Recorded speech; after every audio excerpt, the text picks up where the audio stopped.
live, and YouTube is going live. And I'm going to kick off the music.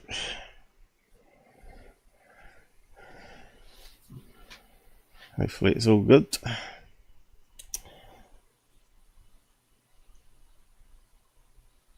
The Out There channel. Please sub and share.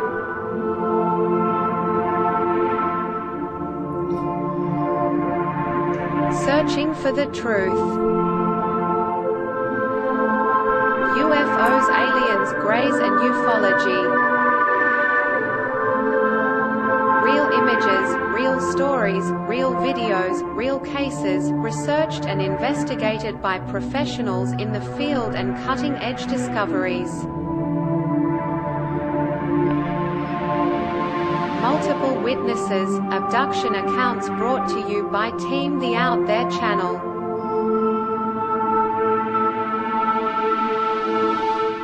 Good to be back. 5, 4, 3, 2, 1. Action.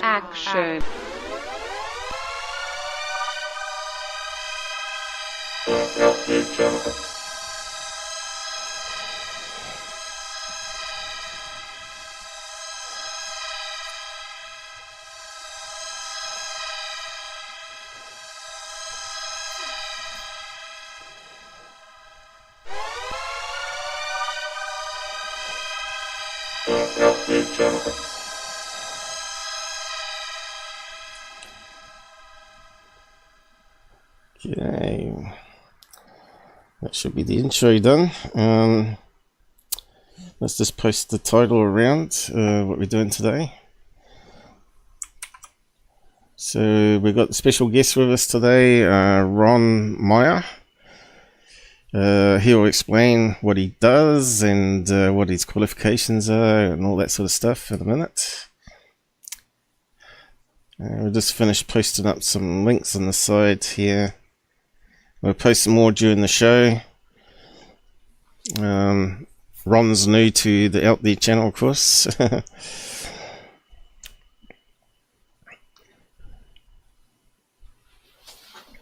on. Okay, I just need to post up my website link and pin it, and we can begin, I guess. There's lots of things to check and do here. Okay, so it should be going out on the side to 4 places at the same time, hopefully. And I'll just pin those in YouTube. Just bring it up here. And we got Michael King joining us. How's it going there in Scotland, Michael?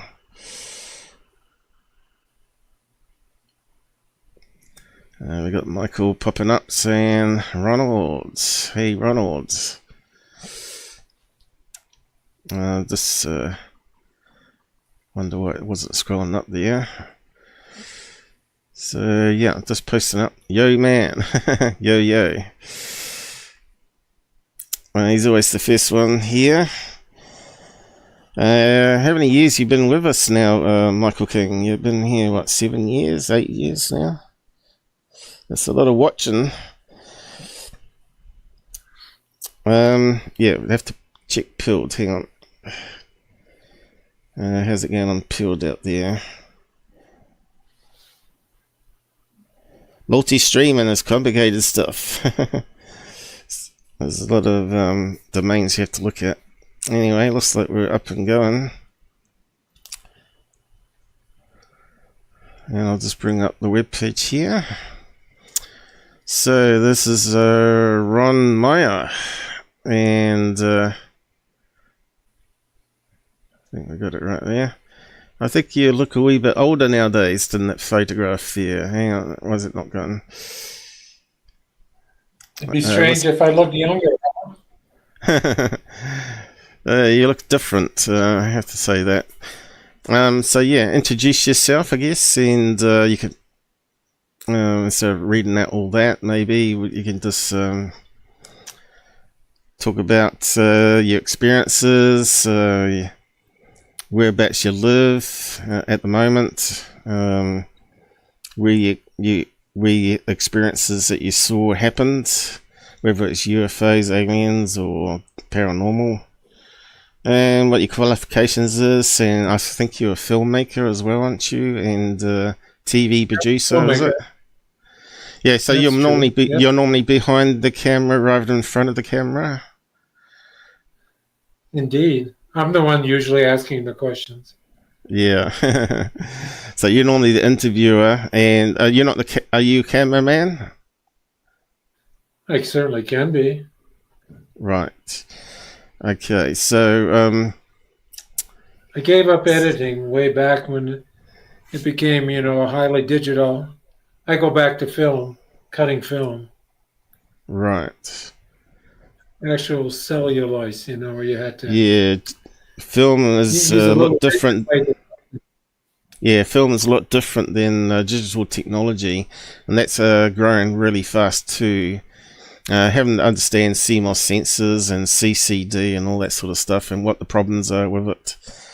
NASA certainly has experienced a lot of different cameras on their missions, and they had all sorts of faults. They had one that was an instant camera that kept leaking fluid onto the negative. And it produced artifacts that you probably have heard of, which is the castle and the tower, and what's the other one? It slips my mind, but yeah. A lot of people still put it up on UFOs and documentaries as crystal palaces and monoliths on the moon when it's just camera artifacts. But anyway, so it says here, your seasoned paranormal experience. So what does that mean, first of all? Well, it means I've had multiple paranormal experiences, different kinds. Yeah, I've had a couple of different kinds of out-of-body experiences. Yeah, and what caused what caused the out-of-body? A heart attack, heart problem, or self-induced? No, or it's what? usually some sort of crisis. I'll give you an example. I'm a fossil collector of some significance, finding unique fossils. And we were collecting in a quarry, stone quarry.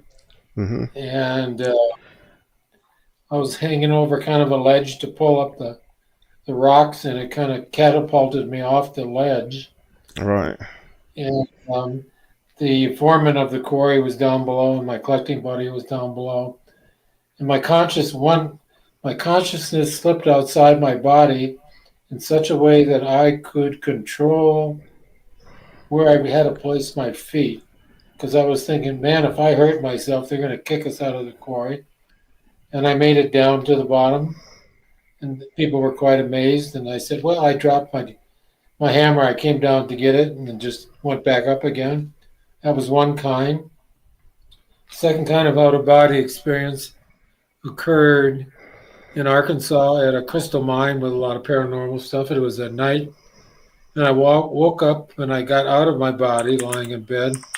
And I went over to where I was charging my camera gear, and things weren't quite right. I thought, that's strange.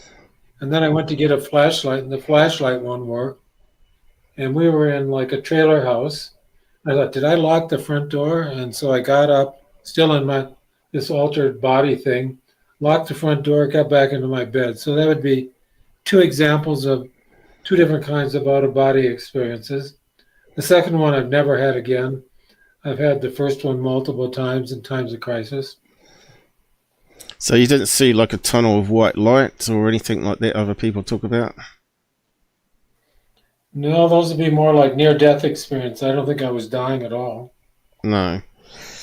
Well, in between. I've had it out of body myself when I was about 13 as well. For no reason. I was just laying in bed, trying to fall asleep, looking at the ceiling. Suddenly I realized I was pressed against the ceiling, and I was panicking, and I put my hands up and I could feel the ceiling.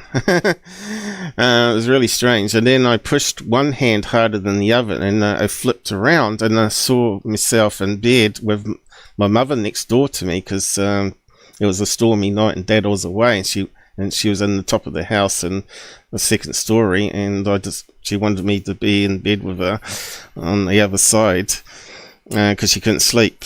But yeah, that was strange. It was a horrible night, and suddenly I had an out-of-body experience too. But the thing is, it was like we had this stripy ceiling wallpaper back in the 70s. They used to put fancy wallpaper on the ceiling as well instead of paint it. And I could see the pattern up close, and it's like my nose was touching the pattern. It was really strange. And of course, that was back before the internet and stuff on out of body and books and all that sort of stuff. So I can understand what you're talking about because I've experienced it myself. So yeah. So I've done 2 movies now on near-death experiences, and in many cases, the idea of leaving the physical body to a non-physical realm is pretty common reported, particularly in children who have near-death experiences. It's probably the most common thing they report. But so I think there are multiple ways of having evidently out-of-body experiences, as we just talked about. And of course, if you have an out-of-body experience, apparently it opens you up to paranormal experiences. So did you have paranormal experiences before or after the out-of-body yourself? So are you familiar with non-dual experiences at all? Can I talk about that? Yeah, you can talk about anything. All right. So, in many of the esoteric Eastern traditions, Hinduism, Buddhism, people are in search of something called enlightenment, perhaps. Yeah. And kind of the essence of that is the disappearance of the constructed self or ego. Ego, the thing that kind of drives you around day to day. On occasion, that can disappear. There's no self. There's just the world. Right. For example, I once had an experience during a retreat where there was a sound, and it wasn't me hearing the sound. I was the sound. And saying I is probably correct. So even I think some of my earliest experiences were spontaneous, non-dual experiences where the self disappears and there's just the world.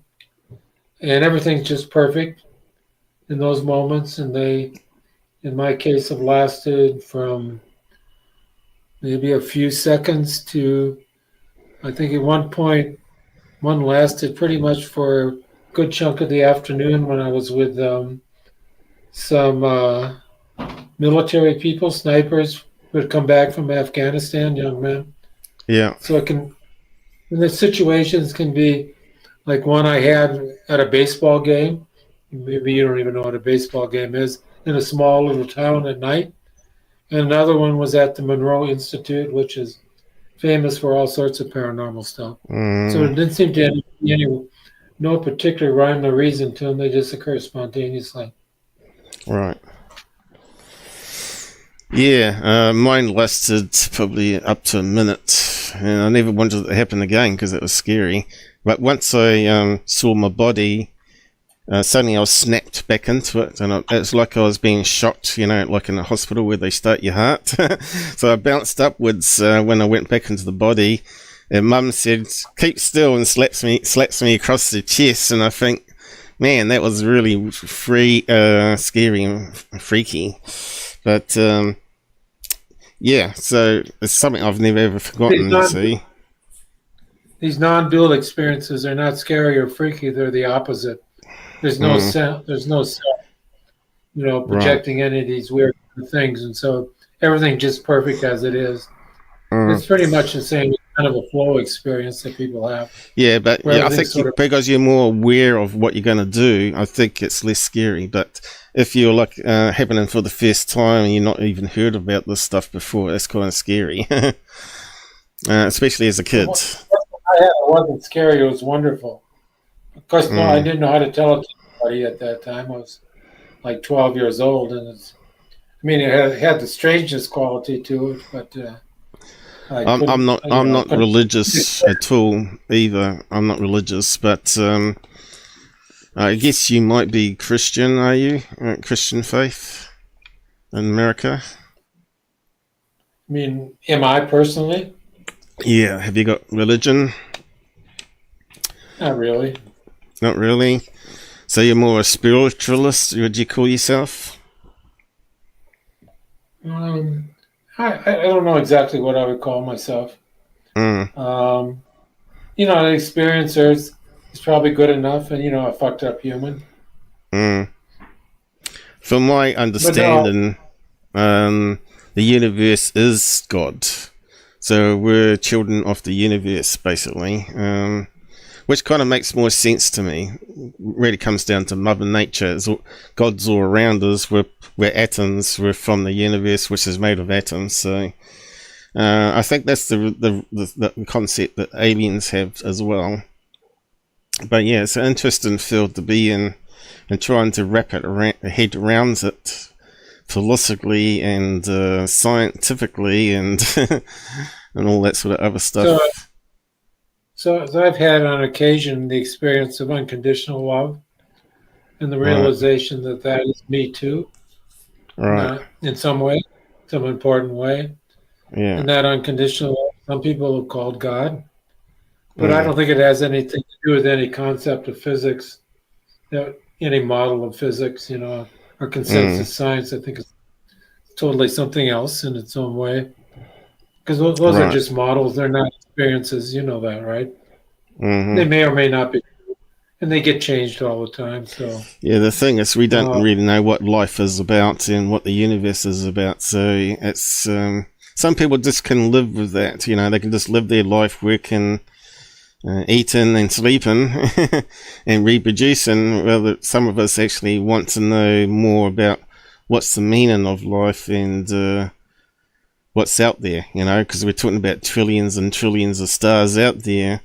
Where we're alone, with the only people alive in the whole universe, that makes us unique. Maybe the first planet to have life on it than anything else, which is probably unrealistic, but it's a possibility. Where there's more, the universe is more strange than we can imagine, which is more the case I'm thinking of as well. I think we're in a multiverse, to tell the truth, and because things can pop into it. What would be your evidence for that? Excuse me. Sorry? What would be your evidence? What do you mean by multiverse, and what's your evidence that we are? After my visitations from aliens, I started getting what I call vivid dreams on science and complex stuff I never even thought about anymore.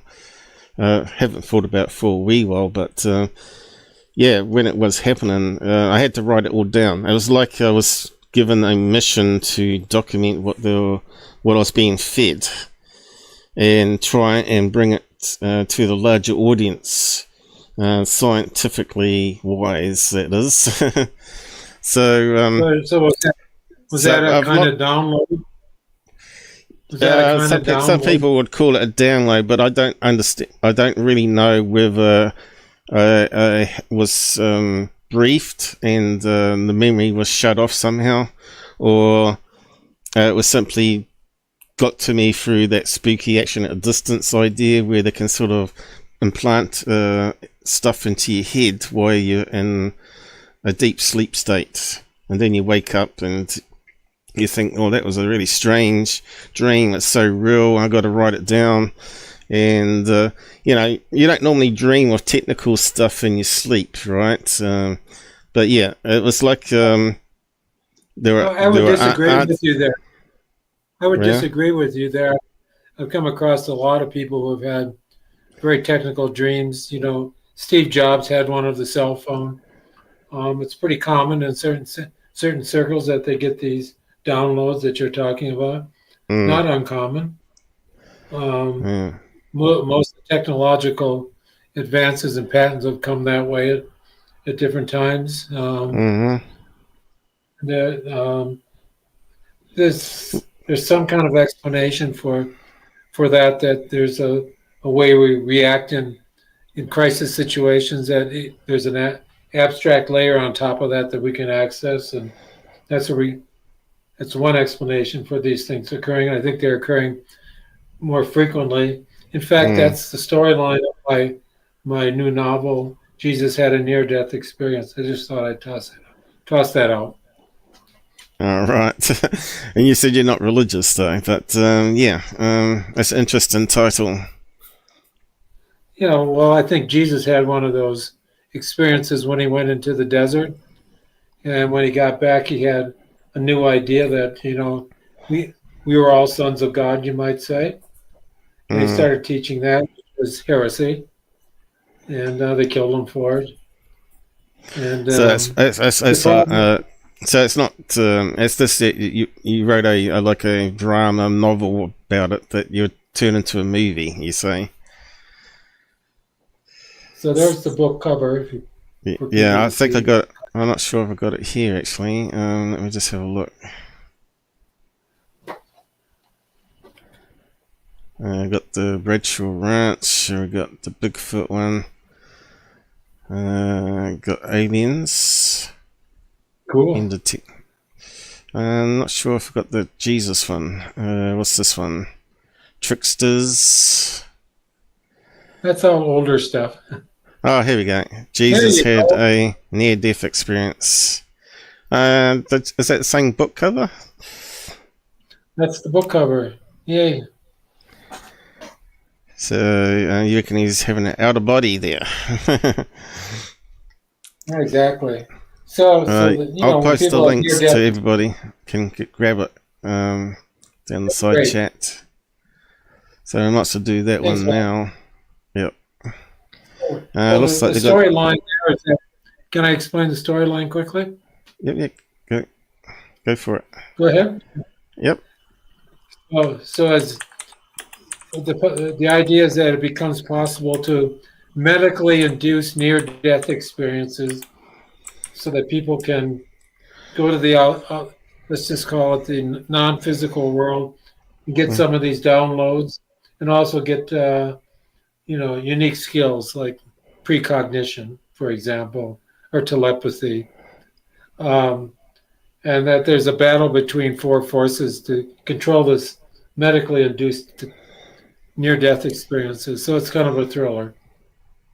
Plus you get some ideas about how near-death experiences, and there's death and fights and all the good things expected in a thriller. Okay. What's this popped up? What's that popped up? All right, wants me to say I'm in New Zealand. No, we don't want to do that. We're going to keep it to America there. So what else we got here? So you've had out-of-body paranormal experiences. So have you seen apparitions, voices in your head, or things open up? What's that? Paranormal experience you got listed here. Have you had out-of-body experience? No, you've had out-of-body. Have you seen apparitions? Have you heard voices? Have you seen lights turn on and doors open, that sort of stuff? Because I have. So I had one unusual experience. It's probably like an apparition, but more substantial. Should I talk about it? Yeah, go for it. Whatever you're comfortable with. Yeah, so my son-in-law puts on a Bigfoot weekend in the summer in Colorado, where I live. Right. And people come, maybe about 30 people come, and they experience going out into the wilderness and, trying to experience Bigfoot. But I go on the last night, I come out there and I do a meditation, and we go over to a sacred Ute tree. Utes are a Native American tribe in the United States. And it's a tree that's been modified to, they call them culturally modified trees, where people will come and get little pieces of bark as medicine, for curing or whatever. Yeah. And after the meditation and the chant, I invite the participants of the gathering to come over to this tree and put their hand on it, and close their eyes and be open to whatever. And people have some pretty amazing experiences because people have been doing that probably for, at least 400 or 500 years. So there's maybe spirit in there. And my son-in-law, after we had done this and everybody had kind of walked away, I said, let's you and I do this. So we did that. We put our hands on the tree. I closed my eyes. He closed his eyes. And eventually I opened my eyes, and there was what I would describe as a shadow of Bigfoot behind him. Kind of tannish looking. And of course, the brain is trying to make sense of that, right? And Alan himself, that's his name, was kind of waffling in and out of existence. It was two things going on. And finally I said, hey, Alan, there's a creature behind you. And he said, I know. And he described it to me and told me how it walked up behind him. Because he has that more of that feeling sense that I don't have. So I would say that was kind of an apparition that was kind of confirmed by two different people in two different ways, which might give you clues to the nature of what the phenomena was. And he said he felt like he had been transported to another realm or something, which might reflect why he looked like he wasn't very stable physically. How's that for a kind of apparition? Was that in the area where Bigfoots are seen as well, or was it more in the city? Oh, yeah. Or what? Sure. Yeah, it's in the mountains. Right. A lot of people have seen Bigfoot around. Right. So there's a lot of talk about Bigfoots being like skinwalkers in a way, or aliens, or... But if you ever watched that show called Expedition Bigfoot, they captured some really good evidence on that show so far. Some really good footprints, at least. But they've caught some Bigfoots on film now, which is kind of interesting. I analyze it on the show when they come out with it, and try and improve what they've got. I know the people that are in that series quite well. Do you? Oh yeah, right. I'm part of that whole television paranormal Bigfoots. So you get to hang out with them. I like how they're using newer cameras and newer technology to try and actually get up close footage of the Bigfoots. But it's quite interesting how they've captured a few times now with the orbs. They see the orbs over the forest, and they've caught what looks like a Bigfoot disappearing after the orbs show, and also appearing and walking along a ridge line, but on thermal. But they're only on thermal. But if they could catch it on HD, that would be amazing. So you know that you got to know that there are a lot of things that they got and captured on film they don't put in the show, because if they did, that'd be the end of the show. So when you talk to them in person, they'll tell you about things that are not in the show, that are quite interesting. Same for the people at Skinwalker Ranch, who I also know moderately well. I've been in the green room with them at conferences and that sort of thing. We talk about stuff. Did my own investigation out there a couple times. Kind of cool. Something going on there for sure. Yeah, well, there's a lot of debate about that. But anyway.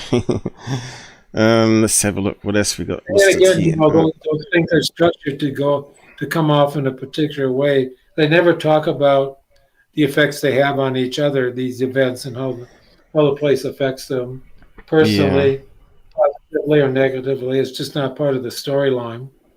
But they've had mediums go out there and other people that they just like that they don't put on camera because it's not the way the series is. There's this thing called the Bible for every series, which is this is how the show, this is the do's and don'ts of the show, and you got to follow that and just keep it going that way.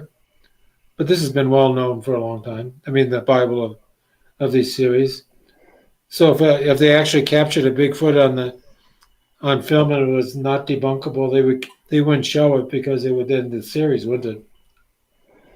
I don't know about that. Because if you caught a Bigfoot on film, you want to find out more and film it more, and find out if you can interact with it and set up experiments and all sorts. It will never end. Same as aliens. And if aliens showed up tomorrow in the White House, there'd be forever on channel TV news, you know, and they'll be asking the aliens all sorts of questions about the universe and what they know, and it'll be forever ongoing. So there's no reason to hide it. Can I explain what I'm saying, please? Yeah, of course. So what I'm saying is that if they actually found one, and the premise of the series is searching for Bigfoot, yes, that's what the normal person would think, but it would end the series in the format it is now. You'd have to bring in different people to analyze it and raise a whole new series. So they don't do that. They don't show you the most compelling evidence they find, because that would end the show. That is the people who are the producers of the show. And, you know, for example, Ronnie LeBlanc on Expedition Bigfoot basically quit because he got tired of doing that. It's all about money, isn't it?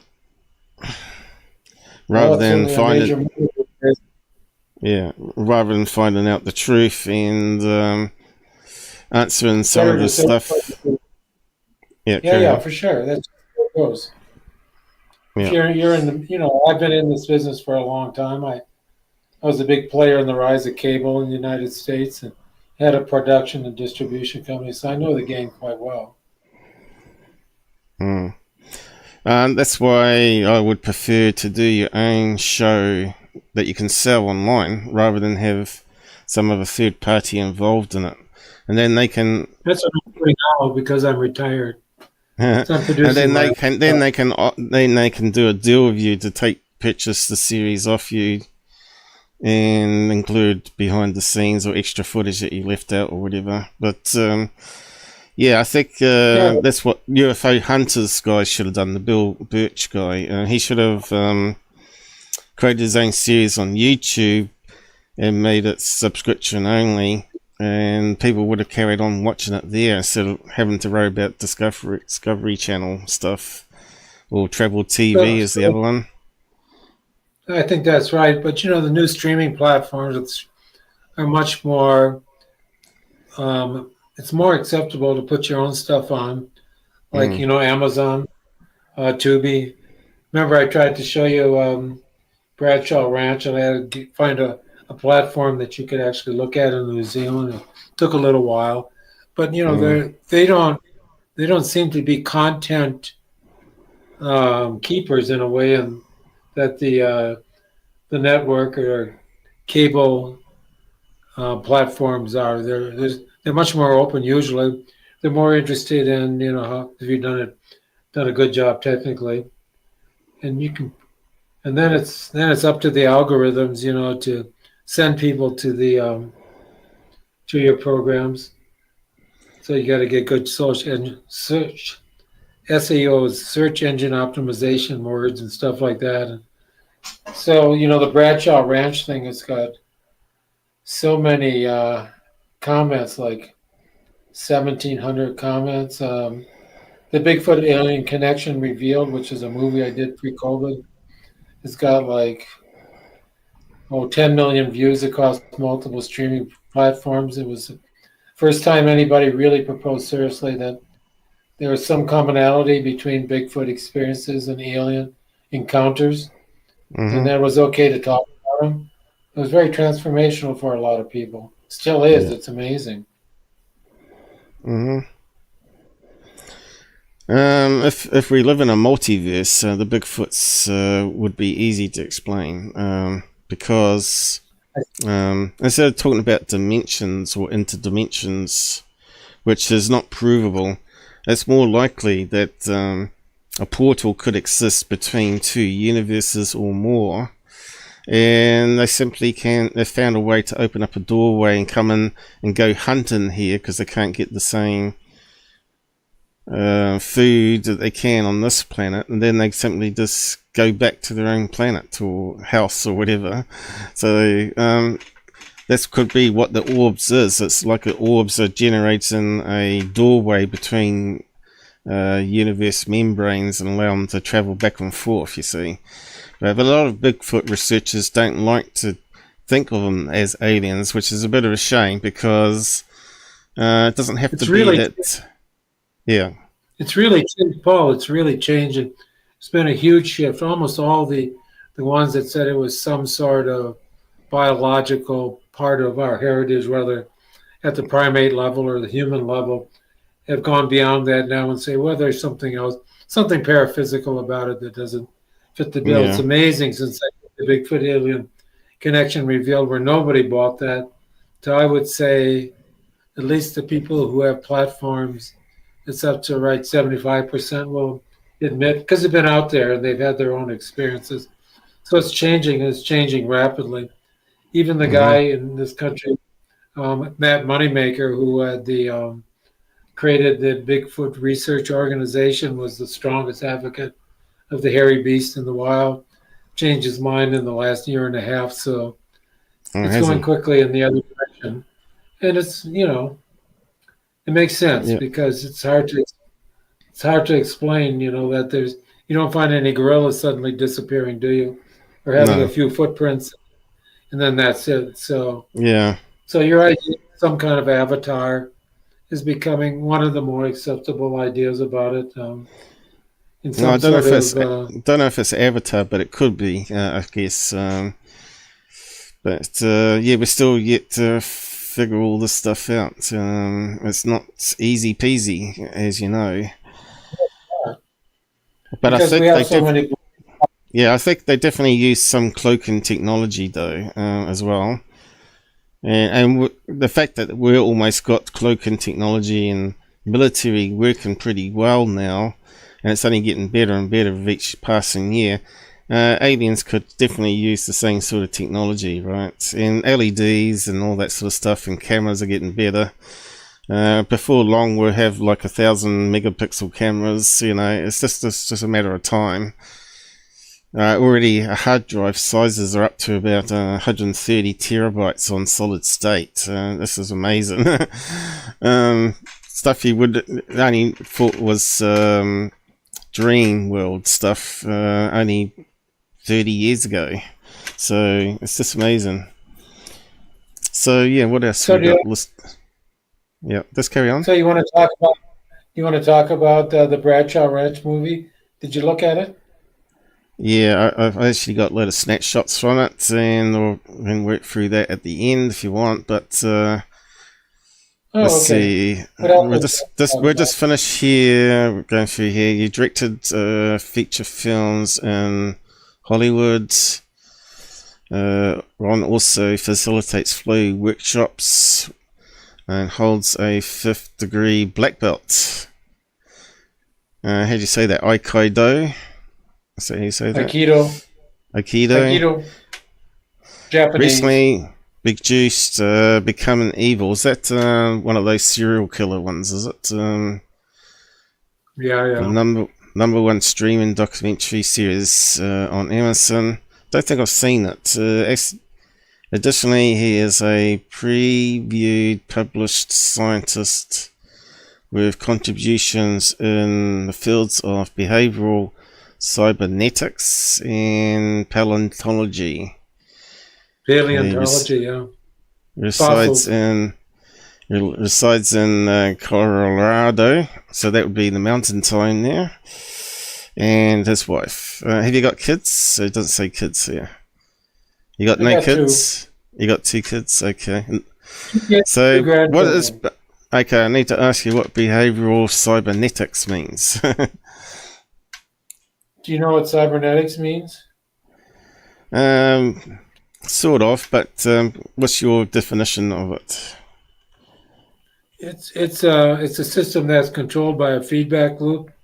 I would say the most common, well understood system would be your thermostat and your furnace and your air conditioner. So you set the temperature to be.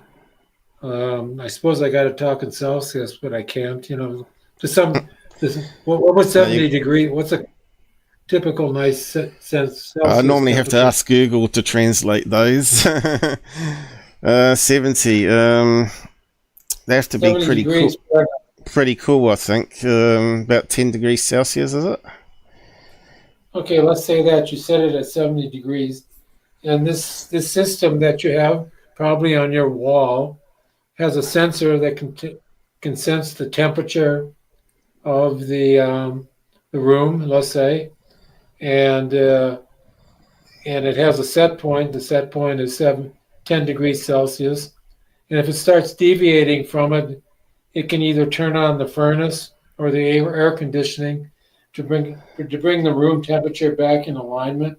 And our body, is basically made up of probably hundreds of these cybernetic feedback loops that keep your temperature within certain bounds, your heart beating within certain bounds. So if they start going out of whack, there's mechanisms to bring them back. There are all these set points to keep you alive, within your body.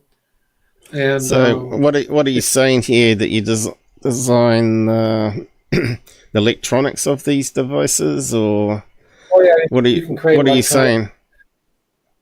Yeah, these feedback loops are huge in biology, in your body, and of course in technology. Anytime you have a set point and you want to keep something steady, let's say you have a car and you want to keep it at 60 miles an hour, or something like that. You have a feedback loop that tells you how fast you're going, and if you start going slower, it'll put more gas into it. If it gets going too fast, it'll reduce it. So you yourself are interacting with the world a lot in terms of feedback loops, right?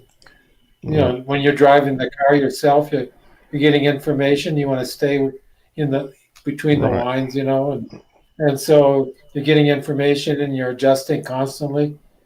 Those are feedback loops. Those are negative ones, which keep everything in control.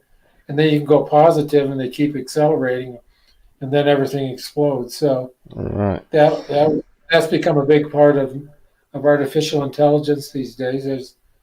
These things are full of, because that's how you learn, is through these loops. You learn, get more information, and you adjust and you get better.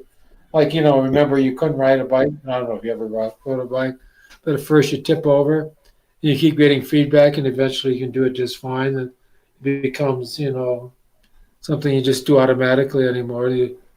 But, so you can learn. Almost all learning involves, some sort of cybernetic system where you have something that senses what's going on. You make an adjustment, and you can, through some sort of motor system, like your arms or something, balance, and then it keeps going on and on until you get to the point where you're pretty stable, and then it just stays there.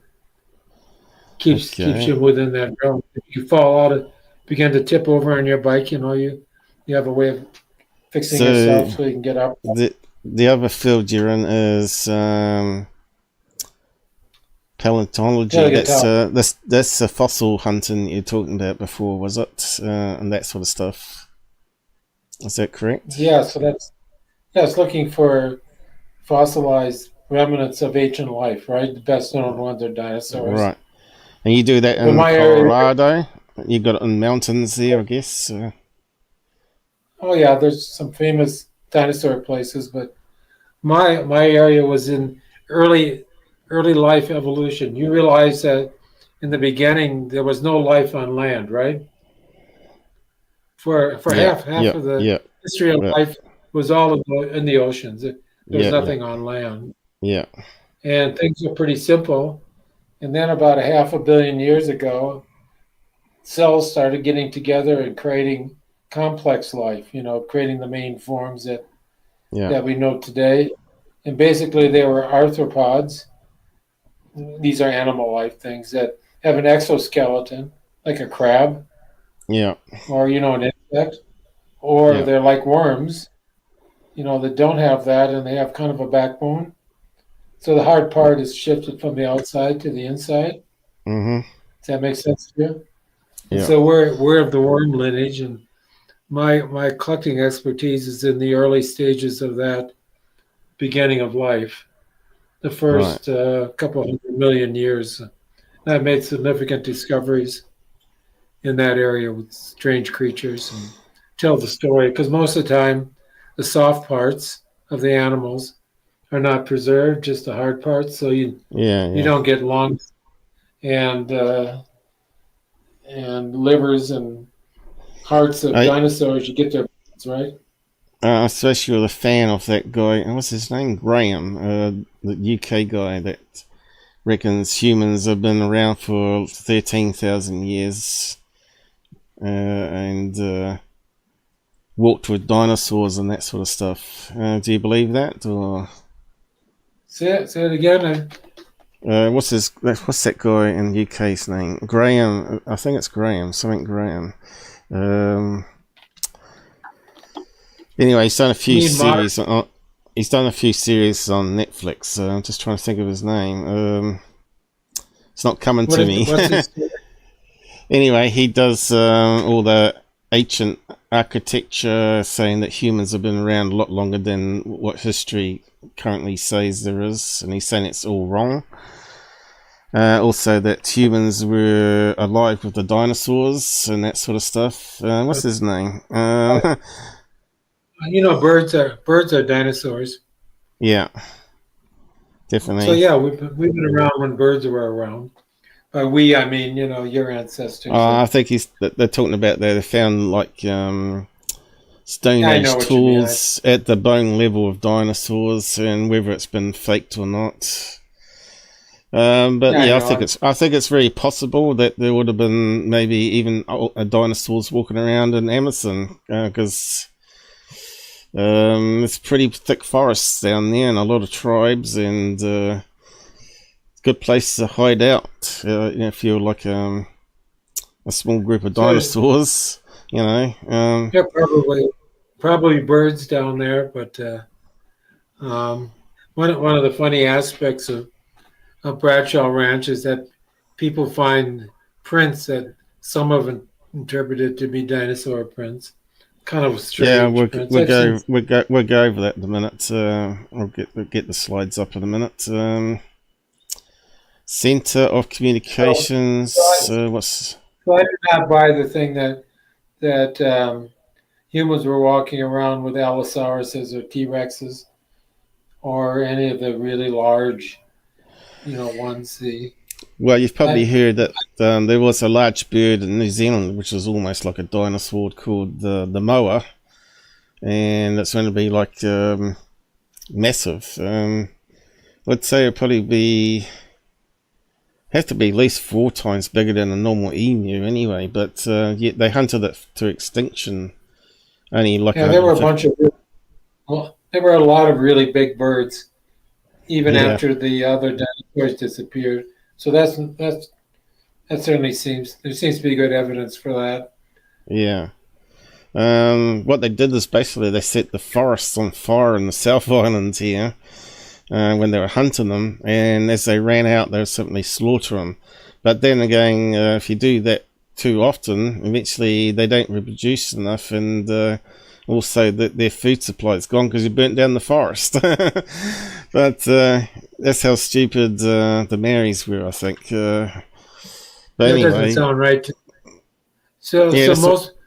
That's what they did.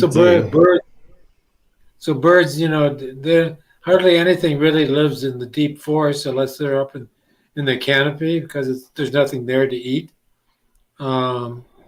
These are ground birds, though, but like kiwis, they live in the forest.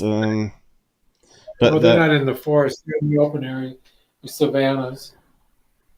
Anyhow, that's not in New Zealand. Not in New Zealand, they're not. No. But yeah, Australia, even parrots like the trees, but they're not on the ground. If they're on the ground, they're more open to predators. But anyway, birds are known for flying, but not all. I'll just I'll post around some of the links here.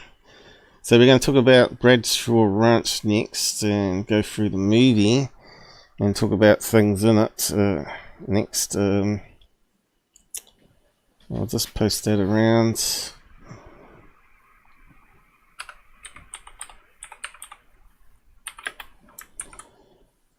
That should go.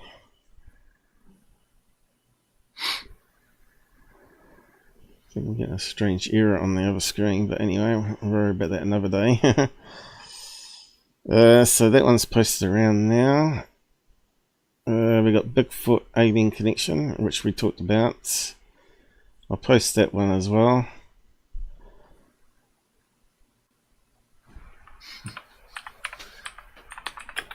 One of your guys said, you know, if you don't ride a bike for a long time, it hurts your butt when you get on one.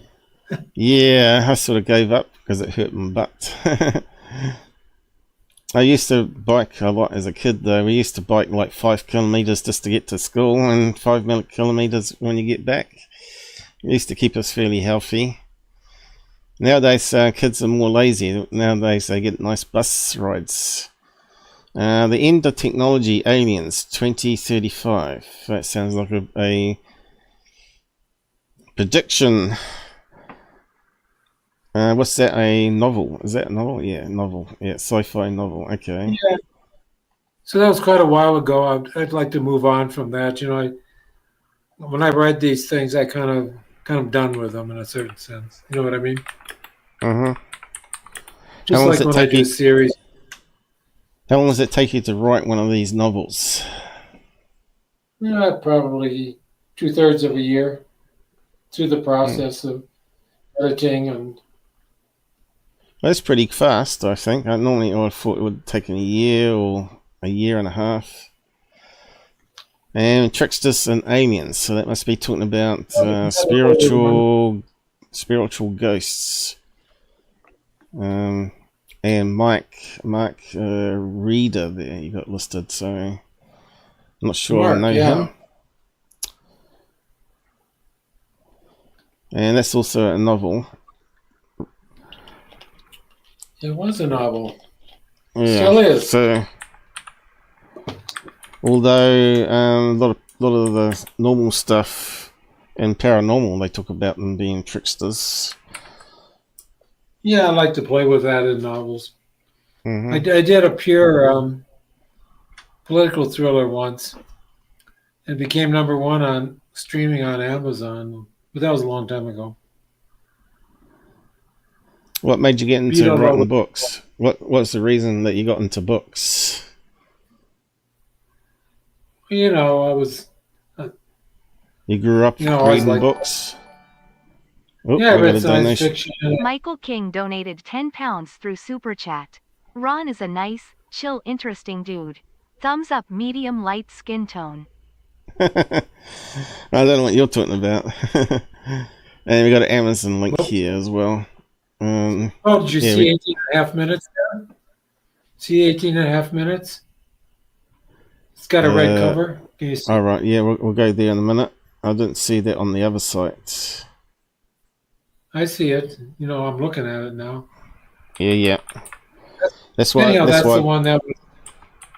That's the one that was a #1 political thriller on Amazon for a while. All right. Okay, I'm with you.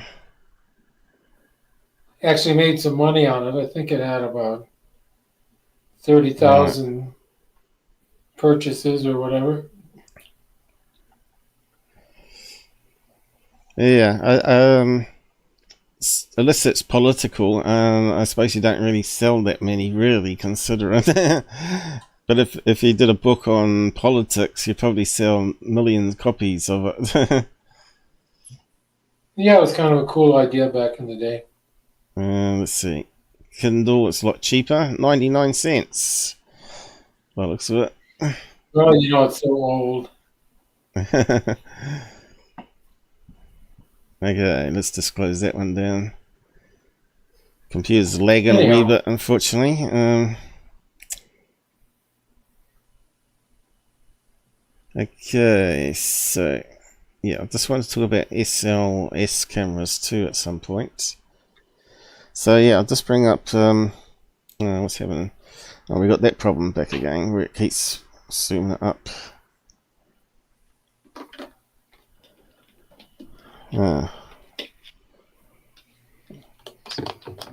So it's going on here.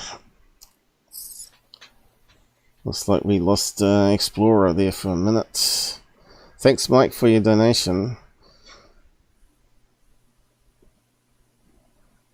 Computer's gone terribly slow for some reason. Hang on. Gotta wait for it to draw the icons back. What's happening, man? Are we still working? I don't know. Can you hear me? Yeah, I can still see you and hear you. The browser, the desktop crashed. It's just restarting things. It's just very slow for some reason. Since the last Window's up, you can go to the bathroom if you want. Yes, I'll just I'll be setting up stuff for you.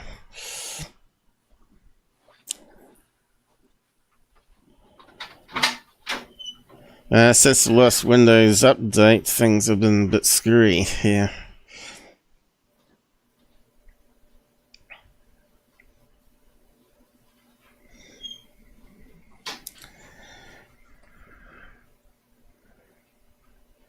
I think it's rescaled things, hasn't it?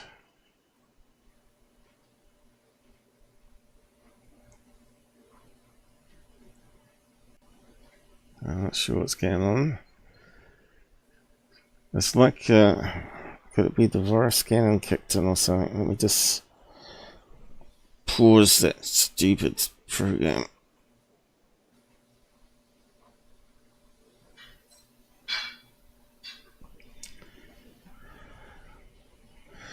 Okay, let's see if it's doing something in the background it's not meant to be doing.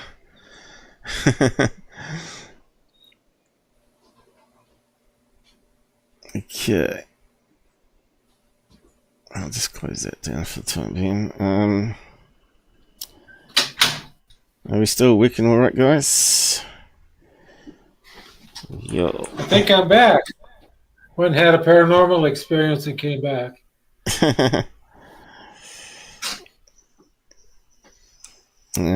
Stupid computer's gone a wee bit slow.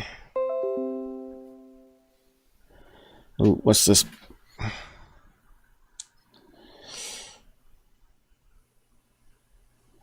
We got the men in black trying to sabotage us at the moment.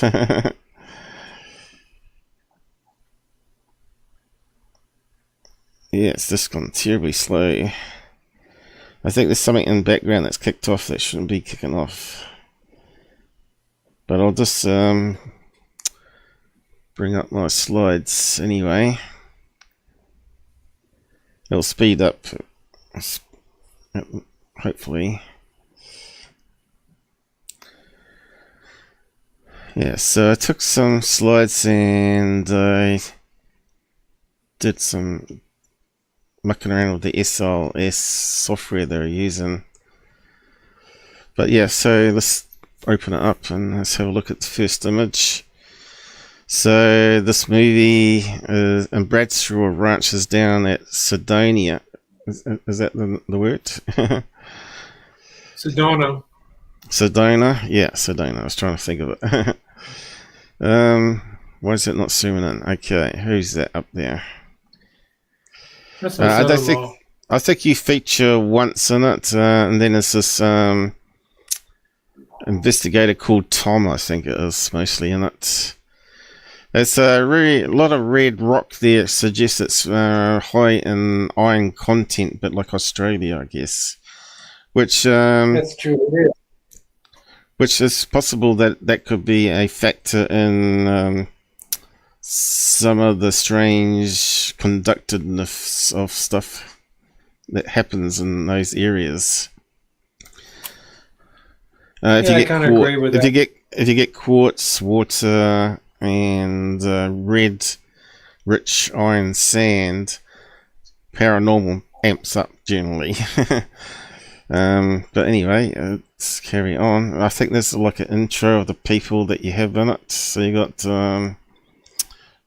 Melinda Leslie, who lives down there, I guess, and runs her sky watching tours. And then we look at various artwork in it. We'll get to that in a minute. And we got this guy here, who I'm pretty sure was on another show with a sighting he had. What was it called? Alien What's that show? That show at Hollywood at the moment, Alien Connection or something like that. He was on a show, and he shows some video, and he gets the experts to analyze it and all that sort of stuff. I think he was on. Yeah, I think he was on that. So they look at various artwork, which is kind of interesting. Those are from the indigenous people that lived there about 700 years ago. Yeah. So he's talking about that. Oop. Don't press the wrong button. Let's get him back. Yeah, he's talking about that and somewhere else in the story, which has some more pictures. But yeah, talking about that being the Bigfoot footprint there, but it's only subjective, of course. It could be 1, 2, 3, 4, 5. It could still be human footprints. And this one here, which is could be also a building. You can't really say whether it is a UFO completely, because they do, back in those days, they did build round meeting places, right? The Aztecs, the Indians used to have round ones. So yeah. This is a little different than the Aztecs. Well, this is. But, yeah, I think I got a better picture of this. I think I got a better picture of this, of all of it, but we'll get there eventually. But yeah, this is on the intro anyway. Where's it normally start here? So this is coming up. Talking about that. There's the Bradshaw Ranch from the air, and Tom, what was his terminology there? Paranormal researcher. He spent a lot of time at the ranch in the 1990s with the last survivor of the owner. Linda Bradshaw was her name. Right. So this is all the area on the Bradshaw Ranch. Looks like it's quite a big area. Lots of buildings, and that red hills. This guy is like the guy that features mostly in it. What was his name? His name is Alan McGargle. He's my son-in-law. Right. He looks very German. Is he a German? Yeah. He looks very German to me. I think he's Scottish. McGargle. Alright. He's a big guy. He's really tall. That's Ben Lone Tree. He's a inventor, electrical engineer. Right. So Alan is the person that had the Bigfoot experience with me in Colorado, where I saw the the Bigfoot shadow kind of creature, and he felt it. Right. He married my daughter. Right, and I think, is this the start of it already? Yeah, this might still be in the intro, I'm not sure. Where they're looking around inside the buildings here on the ranch, because most of them are empty now or used for a film set, I think you said in the documentary. And we're talking about the portal there. Pause right here. No, that's coming up. That's coming up further on. Can I just hang on a second? Okay, so you can see the pyramid structure? The what? It's darker than you see the dark pyramid structure. Yeah. It's I can't point to it. Yeah, that thing right there. You're saying that there is a portal to another dimension. I think you don't say you don't say universe, and you're saying there's also arches that go around it. But I've actually got a debunk for that, and I'll just bring it up later when we got some more images of it. And then you got your SLS camera, so we'll talk a bit more about that.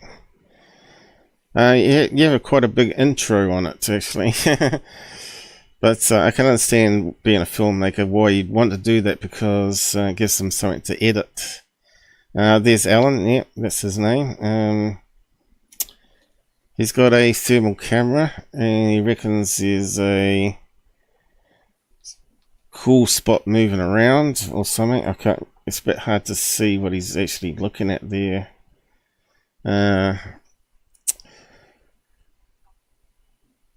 then you got this scientist, PhD, I'm not sure what in, director of Institute of Resonance in Boulder, wherever that means. And then we got these sensors, which is kind of interesting, on the ranch.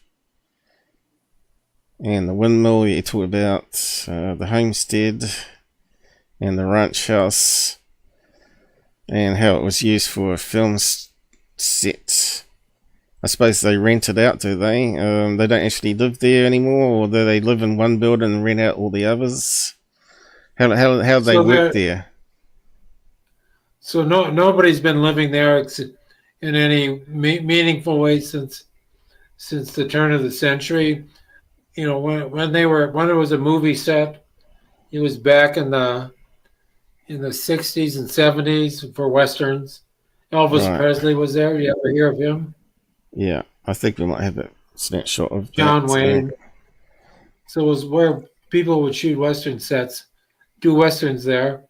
And there were outbuildings where people could live. And then the main building, you could do interiors. And it was an extension of Hollywood for a while. And then it became sort of a dude ranch where people would come and ride horses and so on. Right. And then eventually that was unsustainable. And a few of the Bradshaw, like Linda Bradshaw, she started having these experiences after her husband and son moved on. And or passed away, and then Tom Dongle came out there, and they wrote a book about the weird experiences they were having, which is how the ranch got into the paranormal world. And then at the turn of the century, our government, the U.S. government, bought it for a bogus reason and still own it. The government still owns it. Absolutely. So how come you managed to get permission to walk around there? Did you have to ask the government, or? No, you'd have to crawl under the fence that fences it off. But when we were there both times, for some reason, the gate was unlocked, so we just drove in. Guess they wanted us there, so we were lucky. So when you did the ghosts investigation, you just walked in without permission, is that what you're saying? That's true. Really? So one of the government didn't get upset with you and try and sue you or whatever? Well, for a while it was quite buttoned up, and then it became kind of abandoned. Even they had a weather station. You know what they are. There are a bunch of devices that measure temperature and rainfall and wind and all that. That's kind of in disrepair. And then that equipment we found, which is quite modern, was just left behind, just left there. Right. All that, I don't know. You think they got scared off by something and just said, let's just get out of here? Got me. Kind of a bit of a mystery. A place with a lot of mysteries. That's what makes it interesting. You don't spend lots of money on tractors and all that and just leave it all behind, I suppose. You normally try and sell it off, don't you, and get some of the money back. But, yeah, so this is the ranch owner, wasn't it? What was his name again? I think that's Bob. Bob, yeah, could be. Some old pictures there of them. There's Elvis. Is that Elvis? Yeah. Where's Elvis? No, the one on, not that one, but the other one. Oh, there. Yeah, this too. It's a bit hard to recognize him. Oh, yeah, this too. Yep, Elvis. Come on. Why is it not going? So that's the old man. That's the old What was that? That's the old man. So The the old place man? was homestead. Back in the day, turn of the 20th century, people would come out, they could get free land and they'd put up a little building. And so the two main buildings are the Adobe building, which was the original structure. And I don't think it was the Bradshaw that owned it at first. And then they bought the land and put it and turned it into the movie set and the other stuff. Ah, right. Okay. The Dude Ranch and the bar and the restaurant and all that. So it has a history of ownership, but it began, with some pioneers going out there. Right. Congress provides money to acquire BRADSHAW Ranch. Okay. What is that about? Is that where the government took ownership of it? That's right. What was their motive for buying it, you reckon? Does it say here? The explanation really. was to investigate climate change Right. on native vegetation, which is, kind of bullshit. Most of vegetation wasn't native because it had been pretty much turned into kind of a ranch, and they were growing plants, that the horses could eat and stuff like that. Right. So it was basically a bogus reason.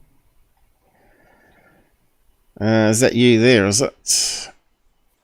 It is. All right. And you're talking to this guy here. What was his name? Hoodoo, or his name was. He was on the other show. His name is Jürgen. His name was? Jürgen Hess. Jürgen Hess. That sounds very German. Yes, doesn't it? Yeah, he certainly looks a character anyway. Yeah, he's always changing. Okay, so I'm not sure if this is still the intro or not. I think it might be. Where they're talking about the footprints. Yeah. Might be started the movie already. He's given a tour off the BRADSHAW Ranch. So these footprints, are they sort of like embedded into clay sort of stuff? Is it? Is it like dinosaur footprints in the rock, sedimentary rock that sort of was mud millions of years ago? Is that what you're saying? Well, so it's a mixture. It's it's kind of sandy and kind of clayey, and when it gets wet, you can sink into it a bit. So he's talking about that being Bigfoot prints, but it's a bit hard to tell if they're Bigfoot or not. Unlike on other shows where they take a cast and they use LiDAR to 3D map it. They could be just regular human footprints that just eventually just grew in size. But these are not new prints, are they? They're like years old, is what they're saying here, isn't it? No, I would say they were the last month for sure. So they are sort of new footprints. They're not like ones that have been set in mud and millions of years old. No, they're all kind of modern. If you have a good rainstorm, which happens periodically, they'd all get washed away. So the problem with big footprints is man makes footprints, and although they're bigger than regular feet, obviously they're talking about that size there, aren't they? Yes. How they're formed, I don't know. Unless it could, you need to catch people walking up and down, which is probably something to do with the government, probably. But apparently, the government is buying up chunks of land where they're trying to protect the Bigfoots. Back in Expedition Bigfoot, they went to a location they said was all government, didn't used to be government owned, and suddenly it is now. And they reckon it's because the Bigfoots live there and they're trying to give them some protection. So it's like the government know a big Bigfoot, and they won't tell us why. And you hear about them people going missing in the bush. It's being grabbed by the Bigfoot stories, like in 411, which is possible, of course, because people go missing in forests and woods all the time, in deserts.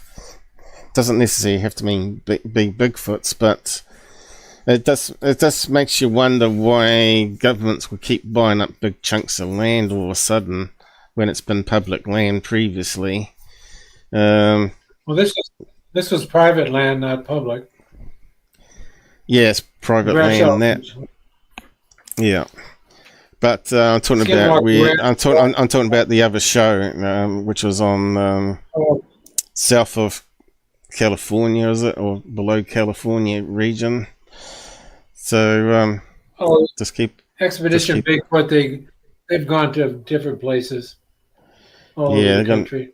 Yeah, but the current place is in the bottom half of California there, isn't it? Oh, you mean where Patty was seen, kind of? Yeah. So what's he talking about here? I'm just trying to remember. All right, they're just showing around the inside of the buildings, showing they got graffiti on the wall because they've been vandalized, I guess, over the years. And taking their base readings, I guess, with EMF meters and stuff. Another big empty room there. But you can see that these are sort of more looked after because people have been living in there, obviously, for film crew and that sort of stuff. But still, you got just big chunks in the ceiling here missing. This stuff is falling off the ceiling all the time, I guess.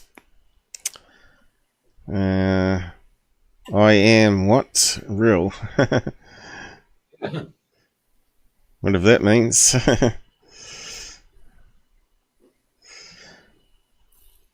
And looking at the rafters and the famous windmill, which you claim has paranormal happenings around it.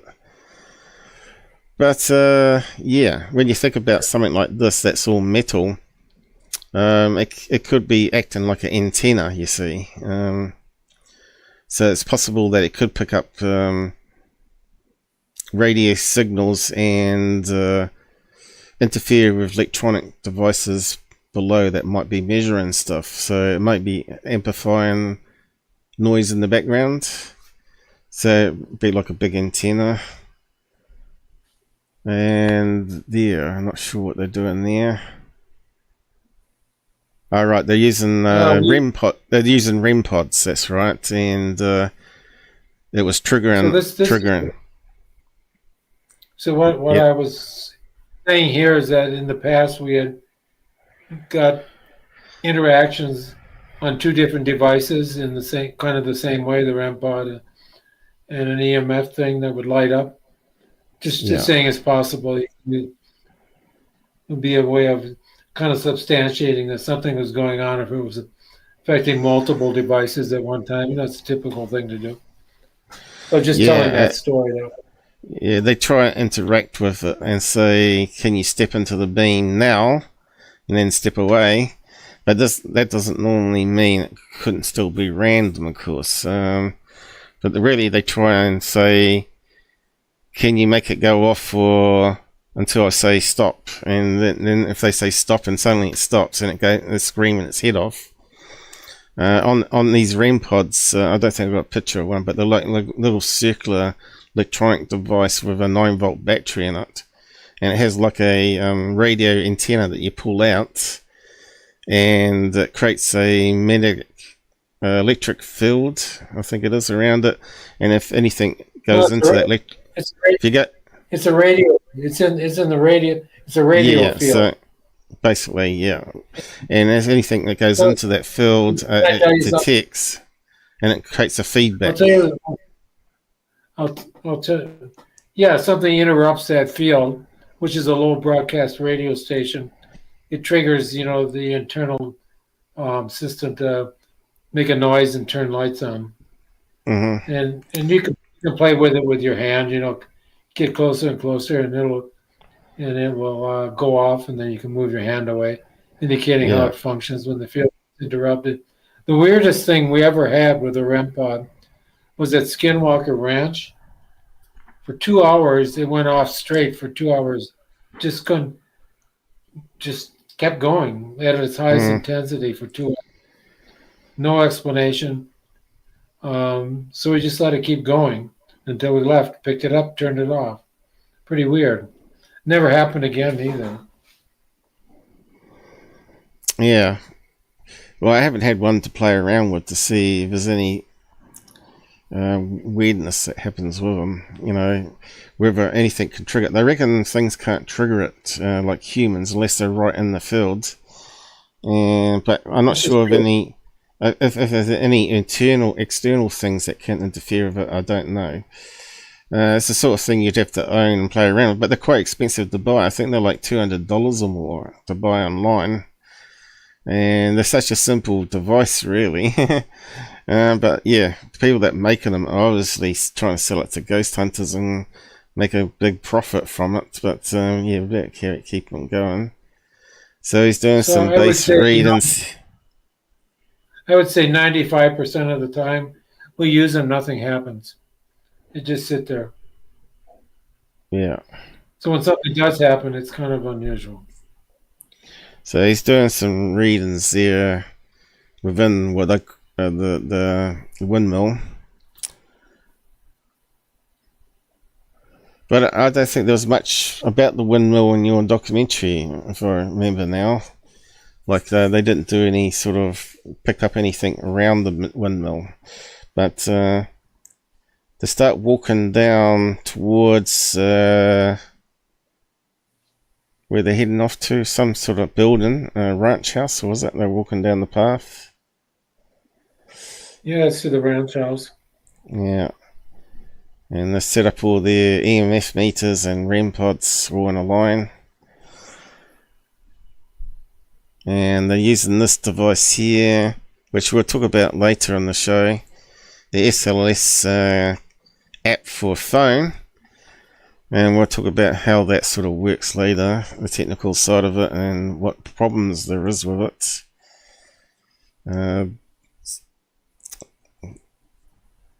The PhD guy, I think he was talking about entities all around us. They're invisible to us, but these devices can detect them and all that sort of stuff. I think he was talking about that there. I'll get the link to people so they can watch it. It's free to watch, isn't it, for anyone that wants to watch it? On certain platforms, there's advertising. Yeah, so I'll post a 2-die link to everybody in a minute so they can watch it after the show finishes if they want to. So he's aiming the SLS camera here. Actually, I should just zoom it in that way. That's a lot easier. And people have probably seen them on ghost hunting shows where it forms a stick image. It was invented by some programmers for working for, was it Microsoft? And yes. Apparently they went into like 1 million homes, filming different people in different walking positions and sitting positions, and a bit like AI, train their model up to recognize human limbs moving with thermal, basically, or actually infrared, I think it is.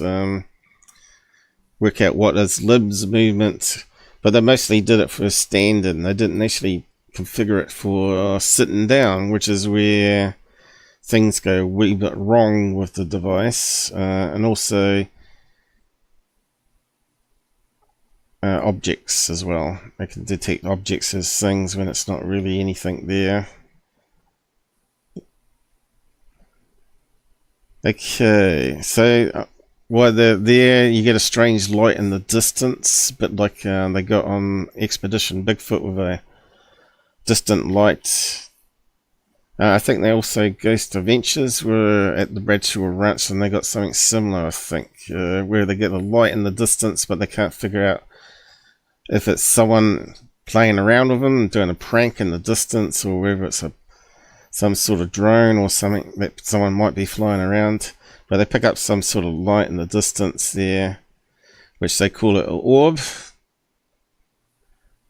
And you can see it's a bit pixelized there from the snapshot. And they pick it up again later. Looks like it's behind the house, somewhere out that direction. I'm not sure, because it's not daytime. We didn't see a daytime overlay of it. We're not sure whereabouts it was really. But it looks like there's a load of trees. It's somewhere behind the trees, whether that light is paranormal or government or whatever. We don't really know. And then I think you're talking about Lindsay doing their sky watching. Yeah, that was pretty damn cool. To look through those high resolution. Yeah, goggles. they catch satellites and planes moving through the sky, and also eventually something else. This thing here. So that was Alan, I think. Looks a wee bit different. Looked a wee bit different in thermal. So you caught this image here. Bit hard to say what it is though. It could be a high altitude plane. Who knows? This is where you need to use the tracking apps that I keep talking about. You need to use Flight Radar 24 and also Star tracking software for space station and all that. None of that was actually presented on this tour, so I don't know if they had anything like that on them or not when they were filming. But so that's a laser light. That's a laser light there next to it. Yeah, they're shining a laser beam at it. Do you know what wattage it was and what color it was? Green, I think it was. Green. Was it? Green. 5 watt one laser pointer, was it? You really should be using. Yeah, you should really use IR, because then pilots don't see it, and it doesn't really matter if it hits the plane or not. Yeah, so it looks like a triangular shape to it there. It could be anything really, but it does have a shape of like a plane. And there's another image of it there. Could be a balloon even, who knows. And then we got a moon, is it? Is that the moon? This is a bit hard to see in this, but it's got stars or lights in the background there. I'll go to the next frame. Alright, we're talking about orbs. Now, most people don't like orbs because it's a bit hard to say what they are. I've got orbs that are clearly bugs. Some are little droplets of water in the air.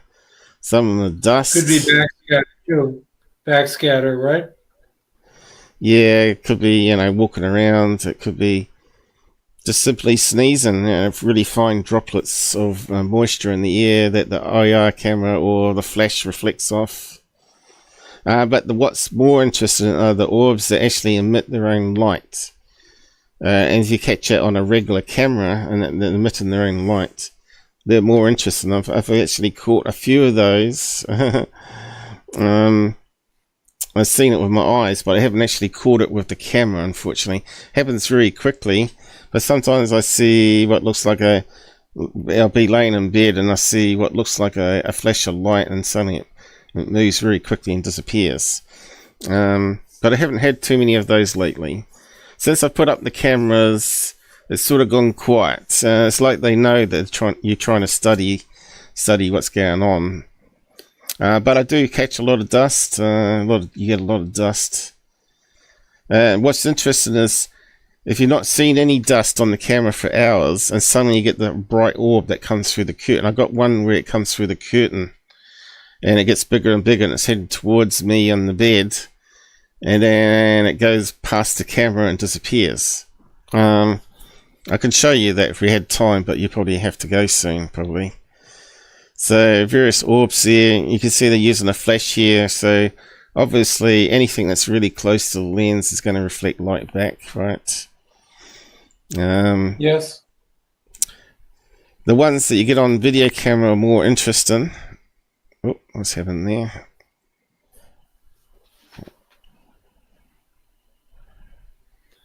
So these are ones that Tom Donald took in the 1990s. They're not mine. Yeah, so he's obviously got long exposure here, which, you know, if someone's got a torch on them and you move the camera, or they're moving and the camera's still, you get these streaks of lights happening.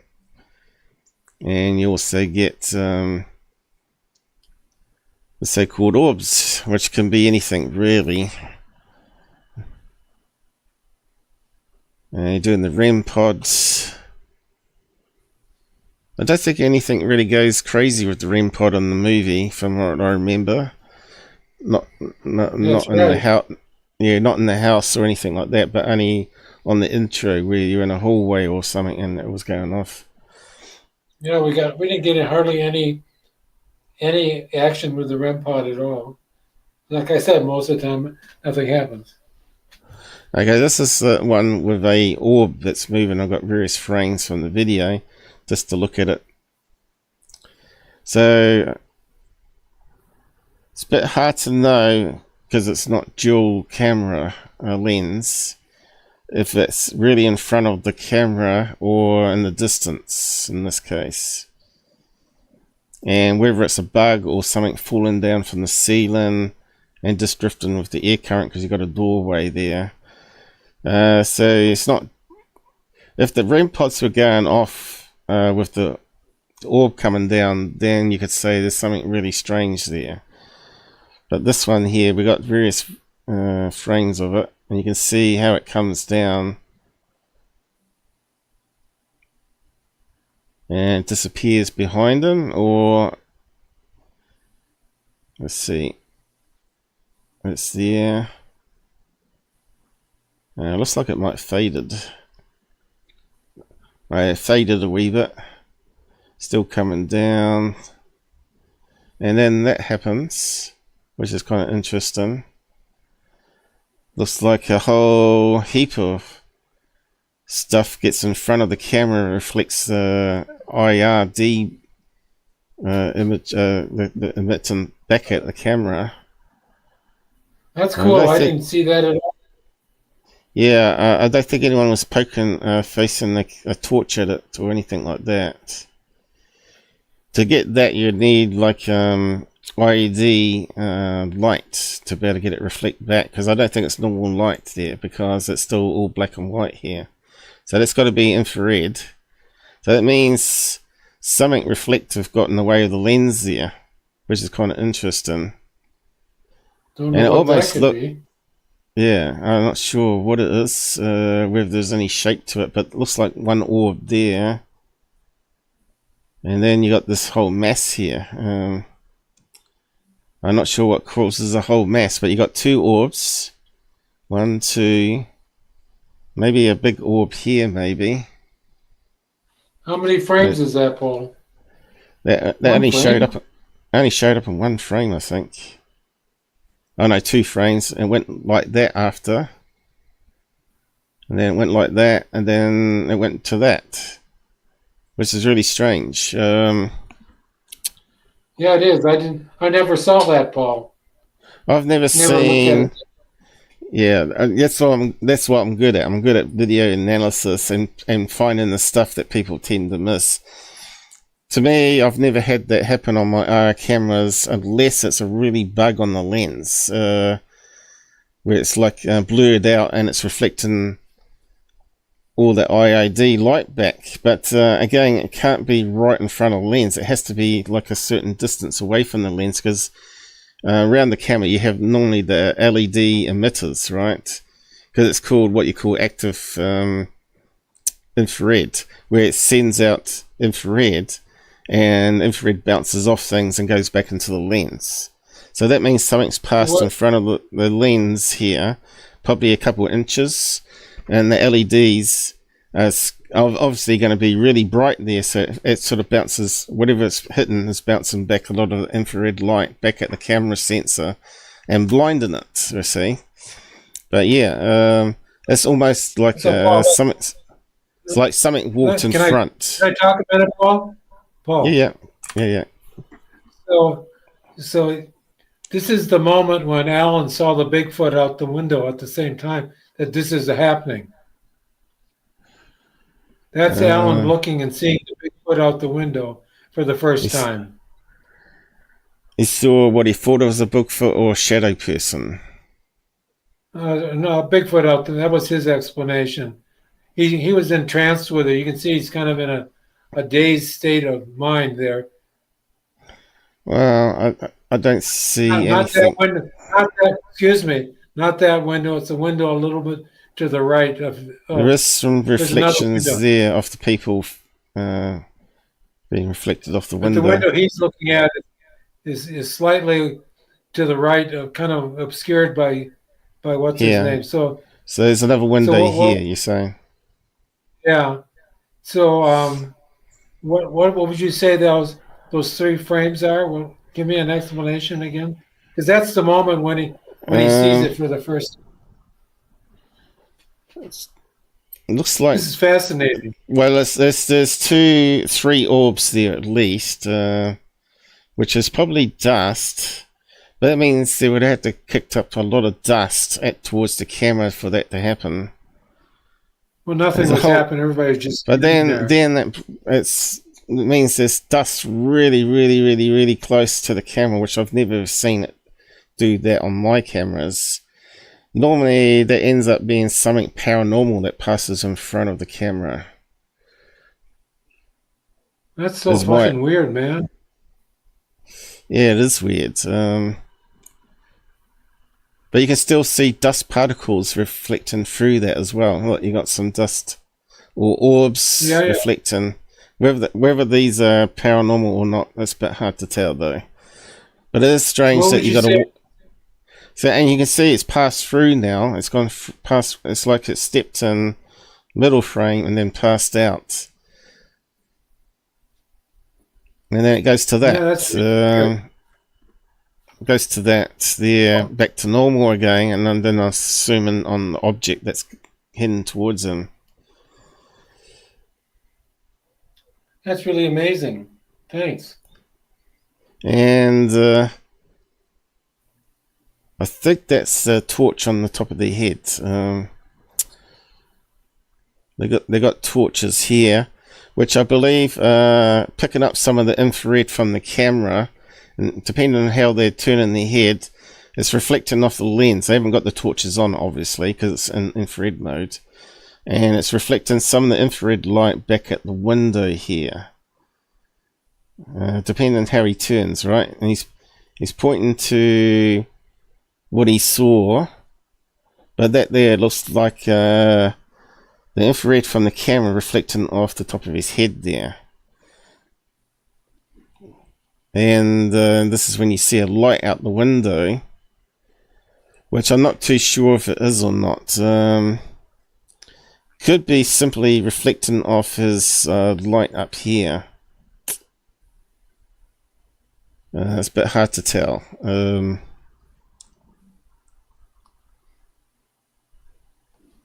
And of course that light's it's pretty stationary overall, but if you zoom into it there, I think we can see some reflections of the bodies in the window. And maybe if you got a 4K version of it, maybe you got the professional source, you can actually look at it a bit better. But that light there does seem to be less circular. It seems to have more of a rectangle shape to it. So I'm not too sure if the lens has more of a rectangle bit in it or not, whether it could be related to the lens reflecting. It's bit hard to tell. I think you said you didn't see it at the time with your eyes, but you saw a light outside, and you only saw it in post edit or something. And then you got that there. Looks almost like a apparition there, but is it simply his reflection as he's turning?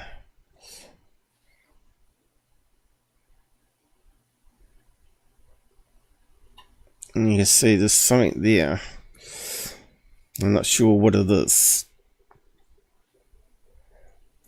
but it does look like it's got a head, you know, head and a body having in there. Kind of weird. Yeah, it kind of looks like a face too. Yeah, it kind of that looks like a face. It looks like a guy with a beard. Looks like he's got a mouth. But that's pareidolia for you. Yeah, I'm not sure what that is, but it's not actually a reflection off the window.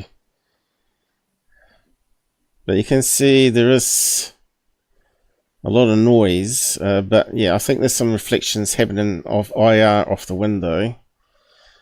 Whether that's inside the cabin or outside the cabin, it's a bit hard to tell. But anyway. And I think it moves further away, which kind of suggests, but we only got that on the video. That's the farthest it went away.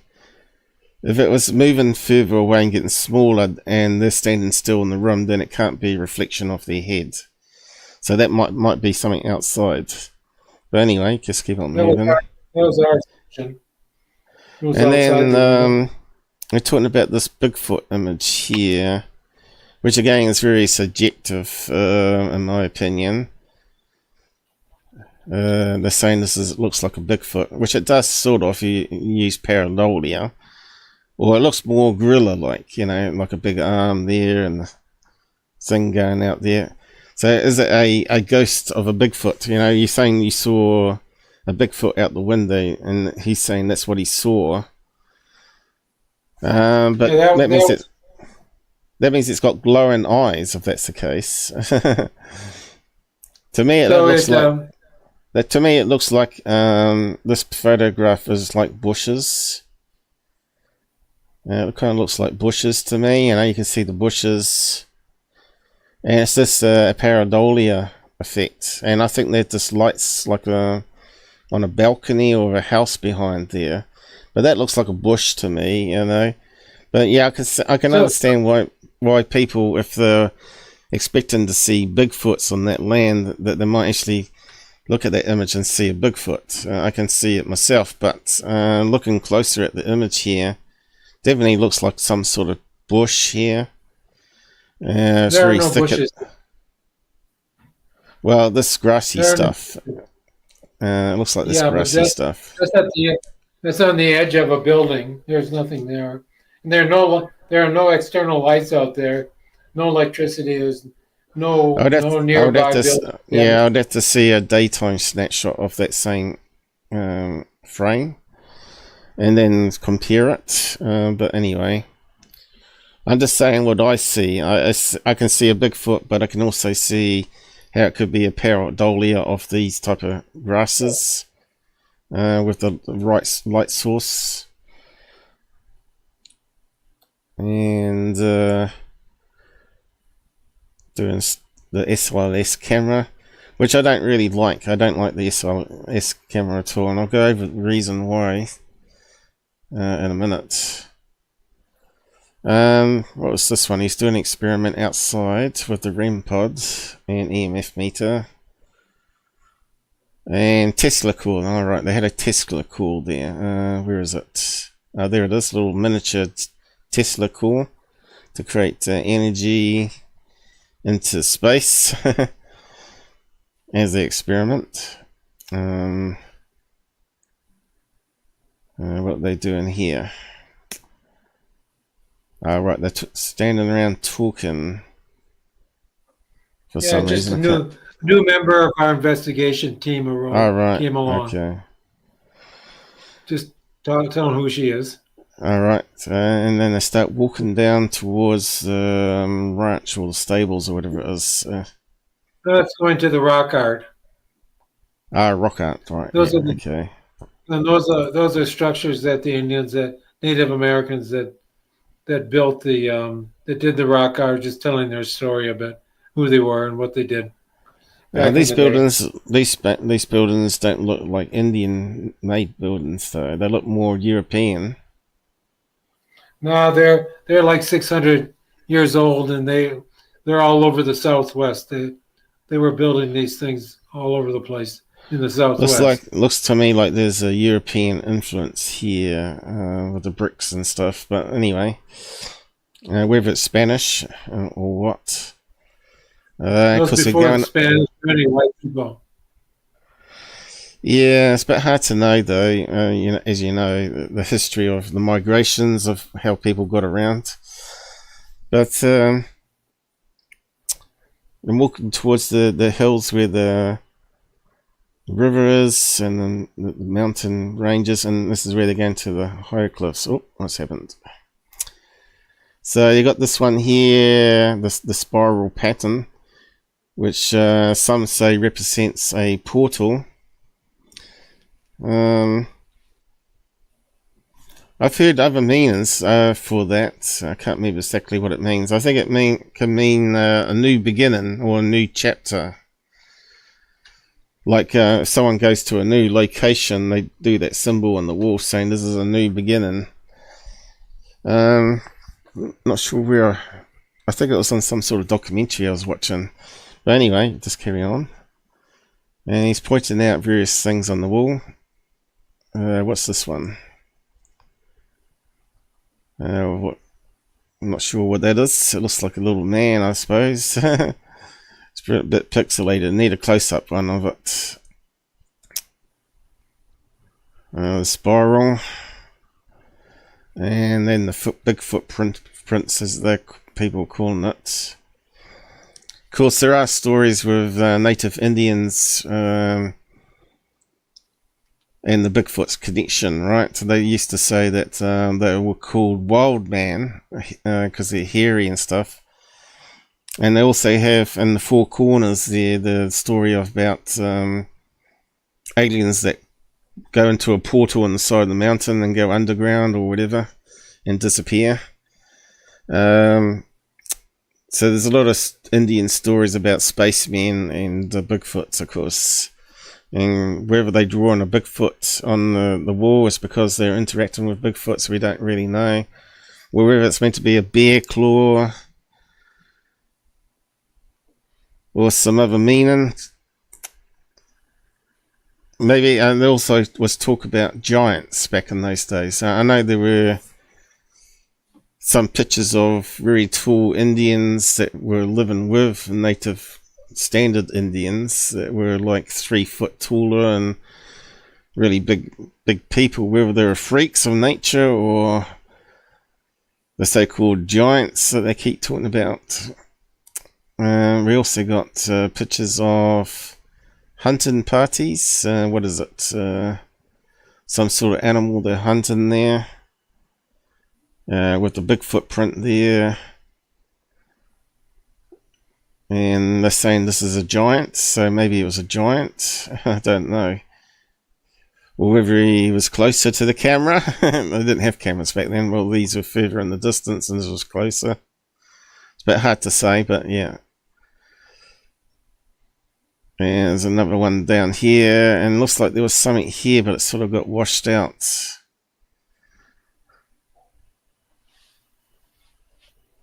And there's another one image of it. Another further away image of it. What's at the top there? Reindeer. A couple of reindeer. No, just plain deer. Or deer. No reindeer and I'll just call them reindeer as a general thing. And we got that thing there. I'm not sure what that is. 1, 2, 3, 4, 5. 5 fingers on each foot. I'm not sure what that could be. And there's a strange cross. I'm not sure what that is, but it looks a bit like your portal that you're talking about. I don't know. What are these images? I don't know. Could be humans, or it could be what they call the skinwalkers, I guess. It's hard to know because I don't have words, it's only pictures. And then you got this one here with the people looking at the UFO that you're talking about. That's the other side of it. So to me that looks like a dog.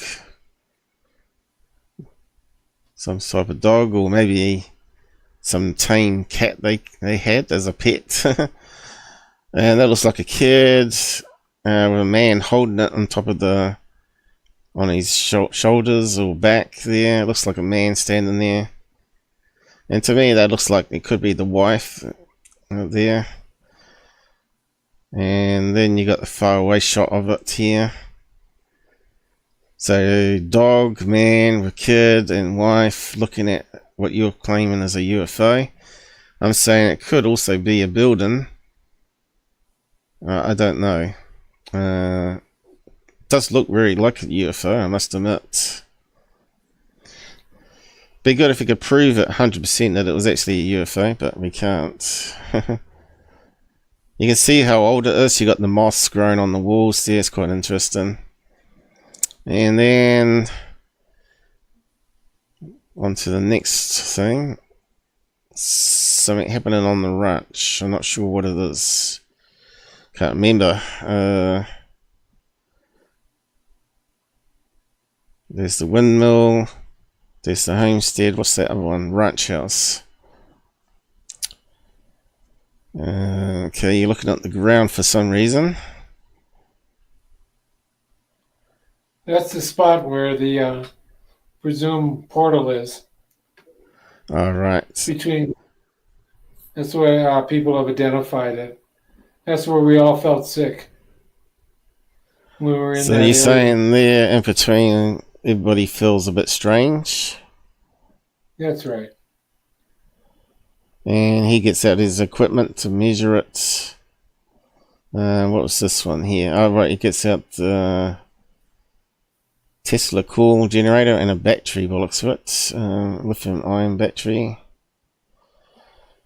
And he's got a trimeter. On what setting? Magnetic field or electric? I'm not sure. Magnetic. I think it might be on magnetic. I'm just trying to see where the dial was, but he's got his thumb on it. So we got electrical here, I think, and yeah, ELC, and you got magnetic field over here, and you got one that measures the dirty frequencies as well, as they call it. And he finds that it doesn't work closer to the ground than it does. So it has a beeper on it, and he's putting it down to the ground, and the beeper goes quiet as he's pushing it down. And when he's at waist height or higher, the meter goes crazy. So it's mid-air. But I think the problem here with the trimeter is, from what I've read about them, because they're very expensive to buy, they cost like a $200 US again. Some sell for $500 or more. Well, I think the dearest price I've seen for one of these trimeters is about $800. But the professionals don't recommend them because they're inaccurate. But they're good enough to just get an idea of where you got leakages in the house. But yeah, so he can't work out, Alan can't work out reason why it's sort of like hanging around midway.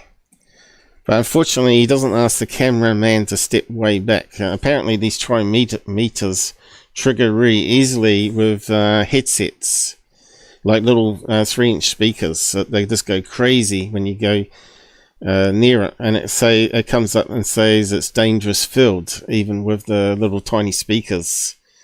So this is what I read on the. This is what I've read.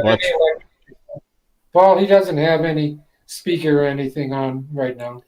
No, but the cameraman would have it around his neck. You know, they normally have a little headset they can put on, so they can see what the audio is. We can't see like that on. Yeah, but the cameraman's... No, he doesn't have it. But the cameraman might have a headset on it, which may be interfering. And you'd have to ask him... You have to ask... He does not. He does not. Well, they might have a smartphone or something in the pocket that's triggering it. So really, he should have then asked everybody to step way back and see if the meter goes silent. But he didn't do that. We were.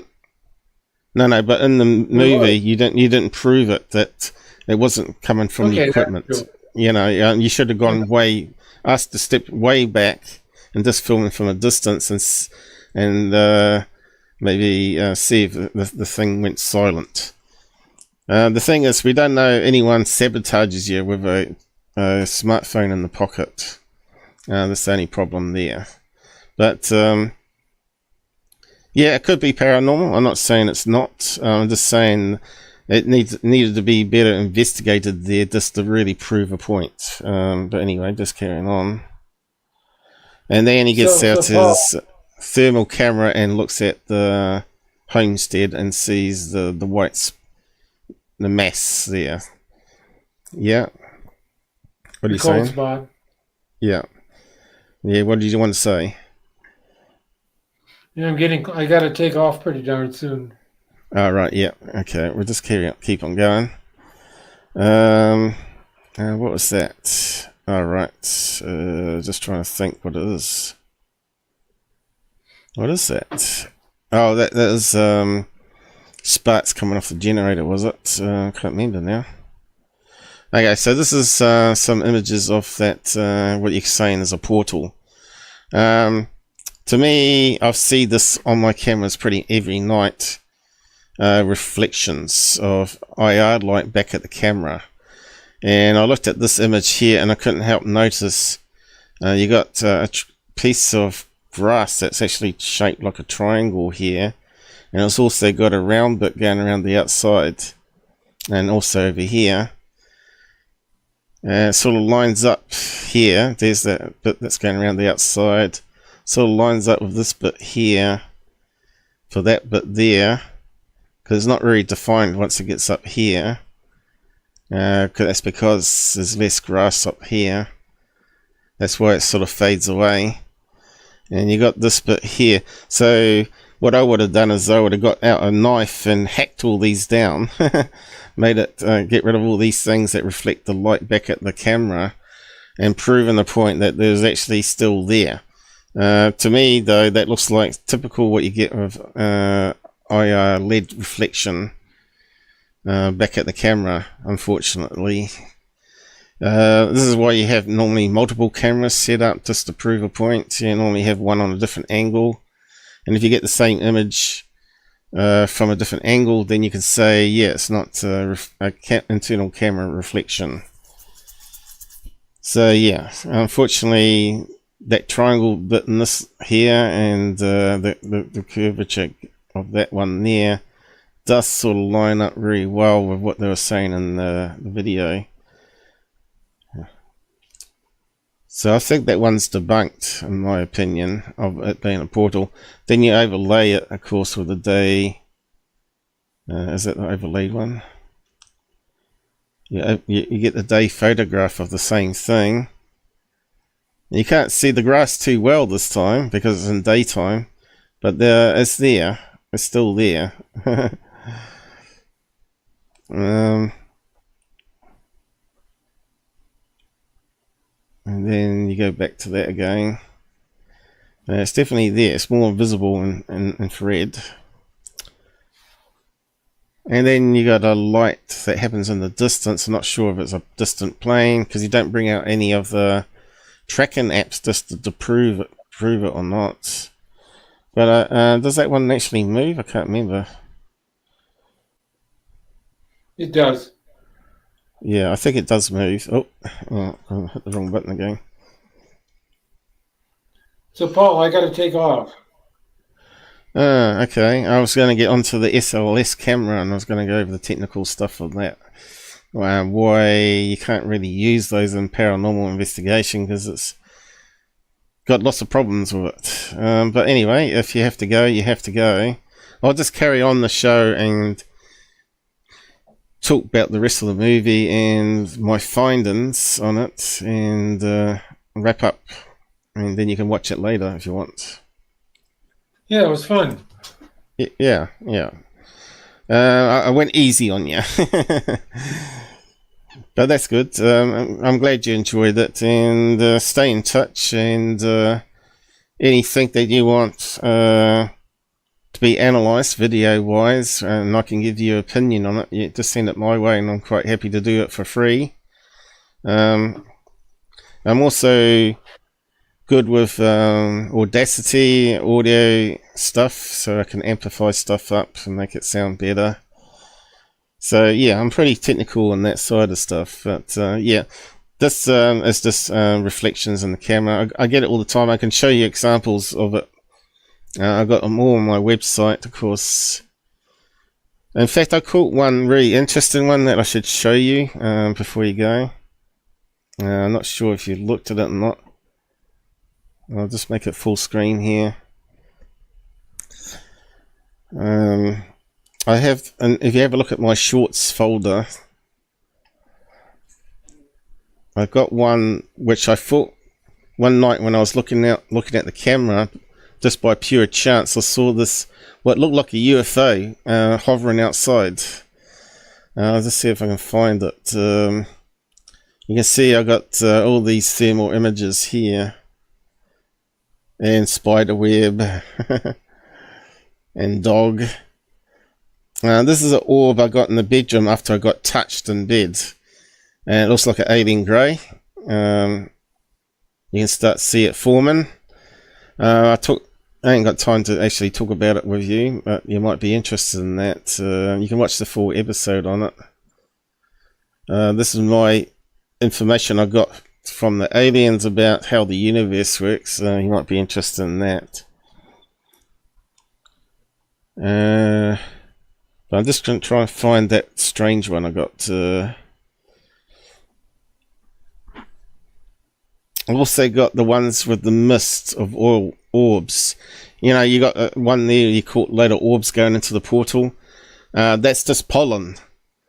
I get it on all the time on my infrared cameras. You get the very fine pollen. You can only see it on infrared camera when it's blowing in the wind in all sorts of different directions that goes in and out.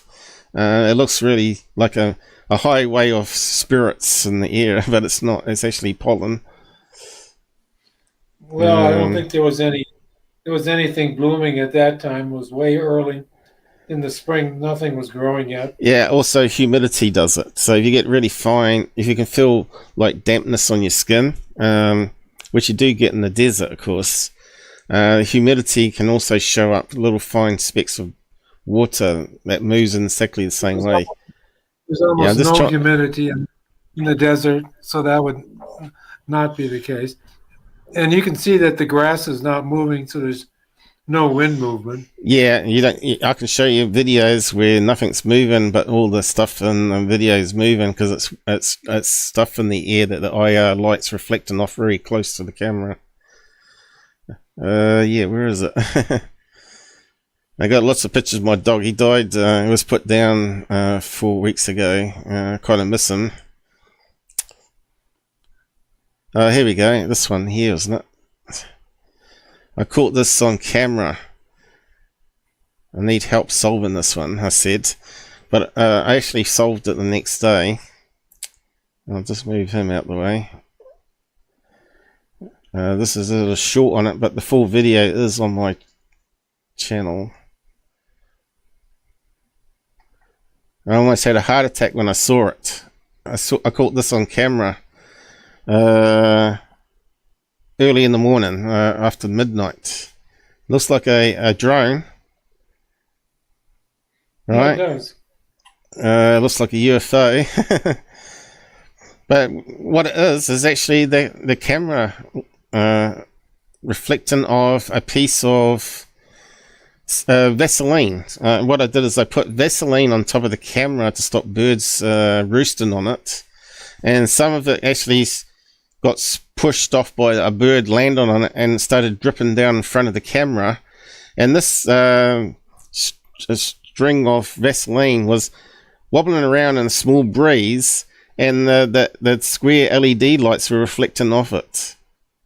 And that's what the sort of thing you can... Yeah, it's really cool. There's no way I could have faked it, even, because it was so sensitive, because there's like a piece of snot in front of the camera. There's no way you could do it and try to fake it yourself. And of course, I watched it, and eventually it went in a place in the image where it was over top of the roof, and I said, oh no, they can't be in the distance. But yeah, I think you can click on a link and actually get the full video of it that I made it from, created from. For some reason, it's not actually working for me. No, it is. So if you click on that, it normally goes to the full video that I clipped it from. And you can watch the full video. And you can see this is one of my cameras I've got out the back. So you can see how it reflects off things, the LED lights on it. And there's the UFO, right? So I was up late at night, and I thought I'll check the cameras before I go to bed for security, just to check the gates. And I saw this thing hovering around. Look at it. You know, I thought, is that a plane going to crash into the house? Is it coming towards us? Or are we being spied on by a drone? You can see all the bugs floating through the air there, reflecting off the lights as well. But there's no pollen that night, or droplets in the air. So that one really had me going. I thought, no way is that a spider on a thread. So yeah, eventually I worked it out as Vaseline, a drop of Vaseline. It was really, really small, but it was enough to wobble with the air currents. And it does eventually go in front of the rooftop here. So that's a dual. That's one of these dual lens cameras that you can get from AliExpress for. I think it cost me like $70 New Zealand, which is about 40. Oh, I think it's about $40 US. Yeah, you want to go? I know. So those 3 frames you showed me of, I don't know what they were when Alan saw that thing out the window that he calls a Bigfoot. Those were amazing to see. Yeah. Let's see if we can find those things in the air. So this is S-like camera. I'll talk about that after you go. Why I believe they're not aliens or whatever. Is that the light outside they're picking up again? I think it might be reflections of the lights on their heads again. But I'm not sure. That's right. He had a laser. You know, he had a laser pointer. That's right. He had a laser pointer. Just trying to find those orbs in the air that you're talking about. Oh, it was way back in the beginning you talked about. No. I think it coming up. Oh, that's the stuff that this the is a tiny piece of metal just 3 millimeters across. And here's what happens if you just keep zooming in. 1,000 times. You got to be careful, Google, doing stuff like that. You take care, man. Yeah, you too. And shame you have to go for dinner, and we could talk forever on this sort of stuff. But anyway, enjoy your dinner and the rest of your night, and perhaps we can talk again soon. And enjoy your breakfast. Well, lunch, or if I ever get it. But yeah, I had breakfast, couple bits of toast. So I'll just hang up with you and say good night. Okay, so he's got a dinner appointment he needs to get ready for 6 p.m. I think it is. So what's mountain time? Which I believe would be about now. So it's amazing how time flies when you do this stuff. But anyway, we better finish off what we're talking about here. So we'll just go back and I'll just break it down and tell you the problems I have with it. Where were the orbs that he was talking about? Maybe it was before then. Must be coming up. But anyway, as everybody knows, when you get pollen and water droplets in the air, or even dust for that, it looks like a crazy highway of stuff, right? This is why I put up all these examples for people to compare it to. So if we say mist or whatever. Now he's saying there wasn't no humidity and there was no pollen. How does he know? You know, we didn't see any evidence of that in the video. They're measuring it. Have I mistyped it there? Have to. Mist. Okay, so it's crazy mist. So that night, you don't actually see the mist, but the camera, infrared camera, sees it, right? And you can see it goes all over the place. Well, that's just one version of it. We've got a lot better ones than this. Of course, on the channel. Ones that match what's in his video, of course. We've got the outside mist, dual lens mist, water that's got inside the camera. Probably have to say bugs or pollen or something. I don't know what I called it. The one I'm after that matches his video, I should have looked it up really. Bugs. So I could show him, have it all bookmarked. Bugs from hell. So hey, also, oh, that's right. I was doing a live Skywatch, wasn't I? And you can see all these bugs, thousands and thousands of them above you, flying around. It's like a rain of bugs. Be interesting to see when winter comes, all that dies down.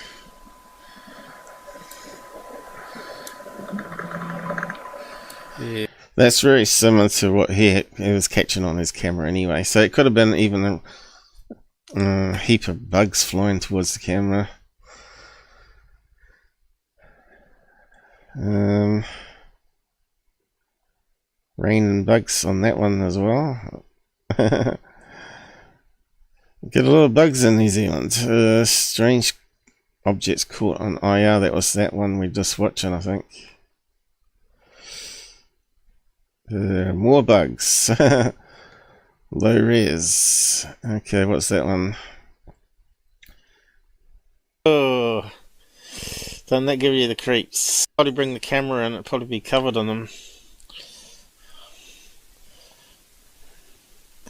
That kind of reminds. Yeah, you don't see it with your eyes, but yeah, it's just amazing how small little bugs can get and how many thousands of them. Rain and bugs, South Island, another one.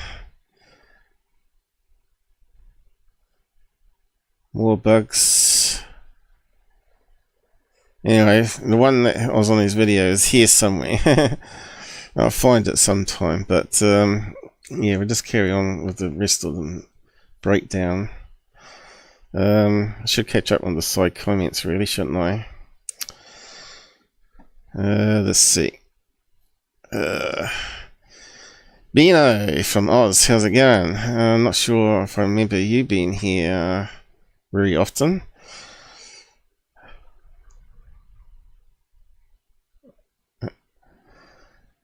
I think we got a few comments below, have we? That looked like an old comment. I forgot to scroll back down. These guys have been busy chatting. Are you still with us? Laters Ron. Mouse look for MS Engine.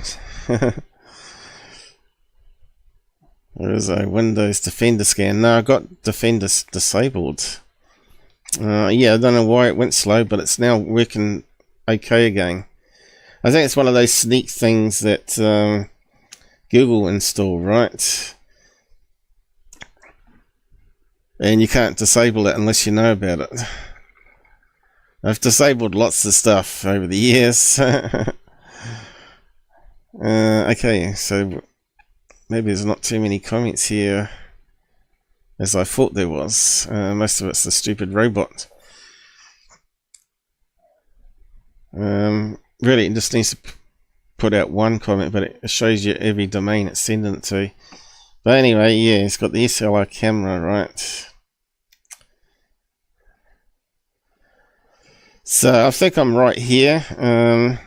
They're saying you can still see it here, but you can see how it's dimmed down. That's because it's not as bright as in the other images now. And you can still see there's some trace elements of it.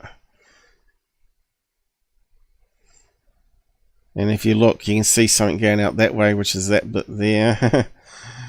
You know, it's fairly obvious when I look at stuff like that. It's no portal, but they got this SLR camera. So I'll just talk about that before we move on.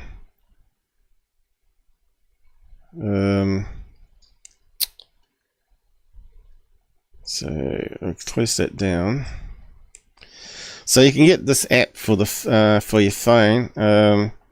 Probably works better on the iPhone because it's got more of a LiDAR on it, and they can use that as well as the infrared focusing thing. How camera? What they're using is they're using what is called a special lens that sends out infrared on your phone that you don't see with your eyes. And the filter in the camera lens stops you seeing it as well. But it sends it out there and works out the distance of things in the relatively darkness. So it can get the right lens position before it takes a photograph. What they use is like a electronic membrane in phones, but like a speaker cone. And that kind of moves the lens out slightly and then can also bring it back slightly by changing the current in the membrane. So it has like a moving part in your camera, which is the autofocus. So they're using parts of the camera here to work out the limbs and legs of a person that Microsoft invented for gaming, so they get people off the couch. But they designed it around standing people rather than sitting down people, so it doesn't work too well at detection when something is sitting. On these ghost hunting shows, they're often filming chairs though, and they get all these strange artifacts happening where it looks like a person sitting in it, but it was never ever designed to handle that sort of scenario. And it's just mapping heat signatures left by a person sitting there and the curvature of the chair, because the infrared bounces back in 3 dimensions, and it creates these fake images in the chair after a person's been sitting in it. So I installed this and I did a test run of it, and I'll show you the video I made of it.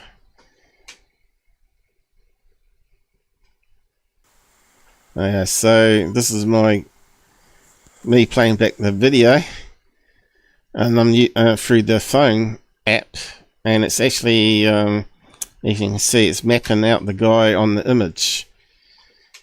So I'm not sure how the app's working, but it looks like it's looking at brightnesses and contrast and working out edges of things in the image processing, and it's forming a stick image. I don't think it's true LSS, but this is the app they're using. It's called GhostTube. So they're using it on a Android phone here, or iPhone. You can see this is my laptop screen. This is the second screen that I use for live streams. But I start putting it around the room to see if I can get any other stick images. And you can see it's picking up cables and things, and it's trying to map a human body onto it. See that one? It's got my stand going up to the TV here, and then it's picked up a thing I got hanging on there with a cable. And I reckon this is a person there when it's not. So I got various cables and things hanging off it that it's detecting as a human or paranormal entity. Going over here, edge of the curtain. Yeah, right, we've got something down there all of a sudden, because the lines in the curtain itself is reflecting back. So I can't trust this device to be anything but a gimmick, not an actual really good investigation tool. Look, it's picked up something up here. What is reflecting off is the edge of the curtain.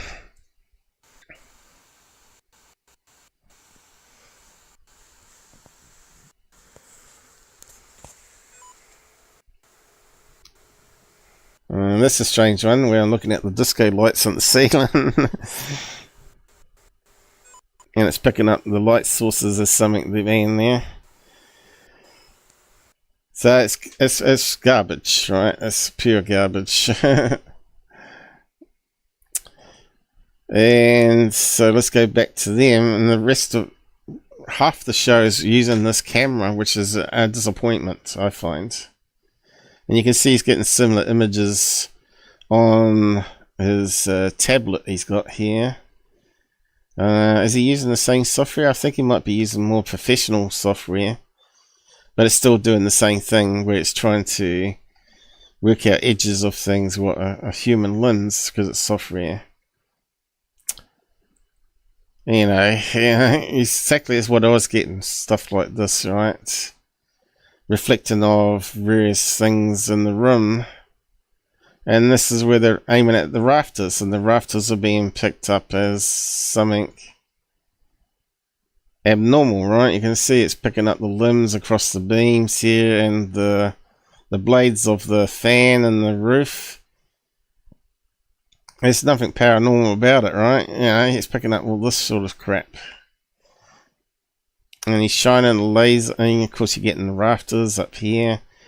They're claiming in the video that it's two beings when it's clearly not. It's just the software is trying to say that's humans based on how the device and software works, right?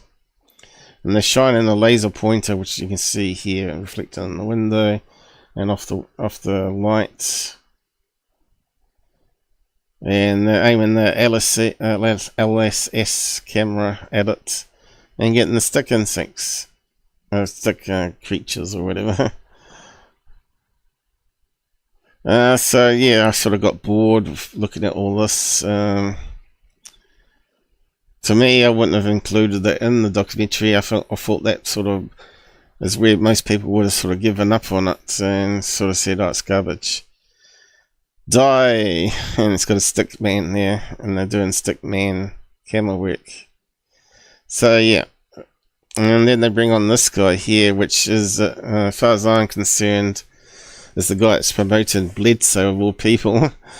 And that would bring down the whole tone of it being a serious paranormal video. But this guy shows up on Skinwalker Ranch nonsense as well. And I found out his PhD is not in science as well. There's actually a PhD in education, to be a teacher. Nothing to do with science or anything or technical at all. And this guy here is a guy that promotes Bledsoe. And he's always on these conferences talking about UFOs and paranormal. So yeah, we're talking about this inventor now. Can't remember what his name was. Tom, was it? Alan, and was it Bob? No, can't remember what his name was now. But anyway, they meet up, talk to this scientist, mad scientist. Looking down on the drone down at the ranch.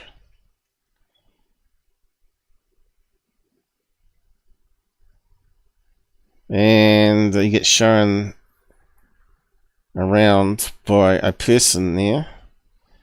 What the government scientists put in a triangle, and they got a solar charger for it to charge the batteries up, so it's going during the night time. What kind of sensors are they? I don't know. It's not explained. But this guy says they got a what do you call it? A trail camera aimed to the sky, which is kind of abnormal because you never aim trail cameras to the sky. You normally aim it towards the ground of anything because that's what you want to capture, right? And they got these sensors plastered around the place. They're not allowed to touch. What's that? Some sort of, looks like a heat dispenser thing, doesn't it? And then he's talking about the Bigfoot footprints are going around the ranch there, which to me looks like maybe just someone with big feet. But I don't know. And that sort of just, you know how you step in snow and it sort of expands. Whether that sort of something happens with the water on the surface of that sort of soil there, and it sort of makes the footprint expand in size. Who knows? That's the sort of thing you'd have to prove otherwise, wouldn't it? And you'd have to set up some cameras to actually capture wherever's creating the footprints. But obviously they're there illegally. The gates were open, so they obviously didn't get permission. So there's a close-up of what they're claiming is a Bigfoot print. Could it be a Bigfoot? Yeah, it could be. They could be coming in through a portal. Who knows? But there's no evidence of it, you know. But it doesn't really look like a footprint of a Bigfoot, though. It kind of looks like a shoe print, if you ask me. Looks like a boot print here. Could it be like someone that's like 7 foot tall with size 14 or more shoes? I don't know. I don't see any toe impression marks like you do with the other shows, like Expedition Bigfoot. Alright, he's pointing towards this one now. All I see is a heel print, but he looks like he's pointing there. Is he saying there are toes? So that means it's not really big if that's the toes there. See, again, this is where you need to use one of those LiDAR scanners to actually create a 3D image of the footprint and actually show it on computer screen like they do on those other shows. Or do a plaster cast of it or something and actually have a look at it. But it looks to me that where he's put his hand there, that looks like toes, is actually, he's saying the rest of it goes up here.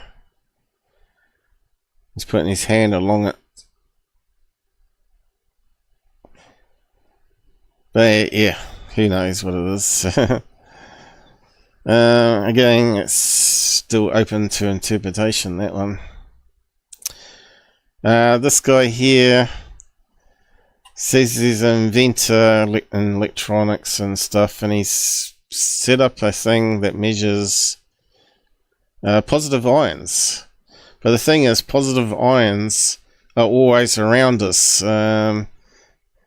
Everything produces positive ions. It's the negative ions that's not around us, so you have to create negative ion generators to counteract the positive stuff, which is dust and all that, and knock it out the air with a negative ion generator. Generally, that's what you do. But he's claiming that whenever they were getting to stick creatures on camera, so they set it up at night time, and he's got a chair here, and they're claiming they're picking up stuff of stick insects, which is really looks like his computer. Tesla cool, and they're saying this looks like an entity reaching down, and we don't trust the SLR camera to be anything real. It looks like it's reaching over to the laptop now, and then down to there again. And you can see it's making a stick insect type thing. And then you got these ones here appearing all over the place. Whereabouts in the room are they?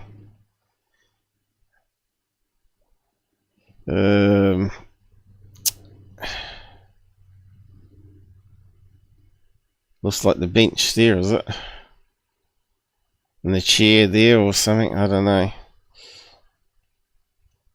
Hey, there's the chair.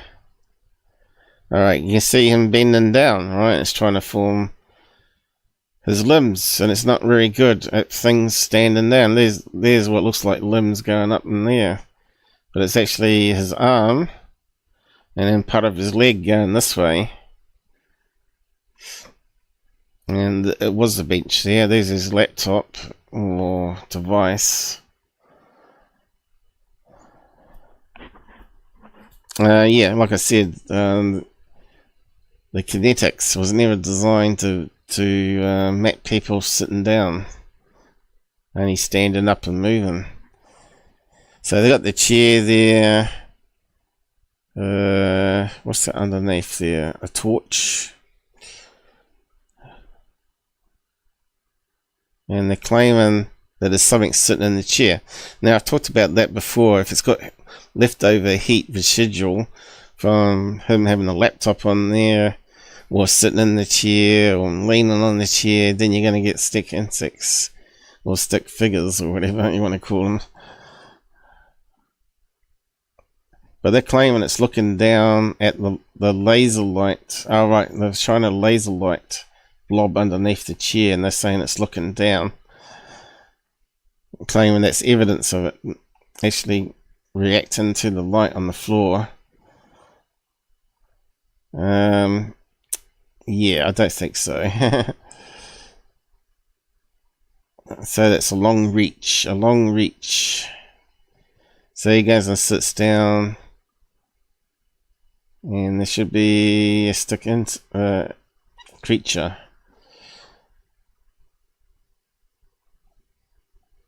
But there wasn't.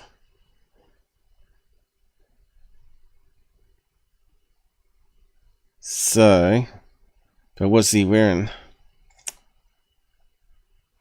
So you can see how it's got all these little dots, right? This is how these SLR cameras work. The infrared camera can see what the phone cameras or the SLS cameras, are sending out the infrared beam, and it creates all these little dots that reflect off three-dimensional, and it tries to work out limbs using its software AI pretty much to work out. And you can see it doesn't work very well with people sitting down. In this case, not at all. And they're saying that's strange, even though they were picking up something before. I don't see it as strange. I see it as a software problem. Alright, now it's picking him up because he's moving.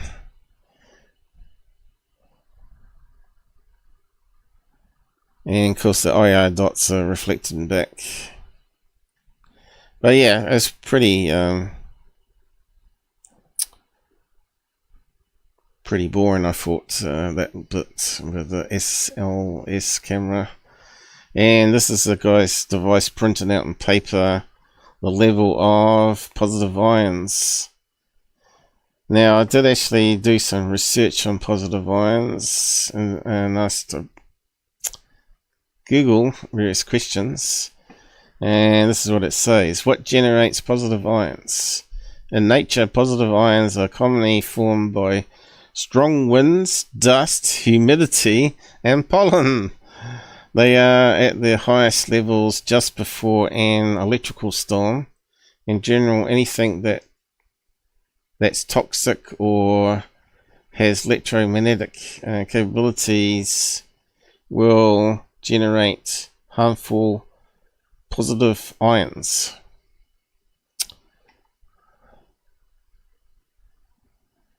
And then I said here, what generates positive ions?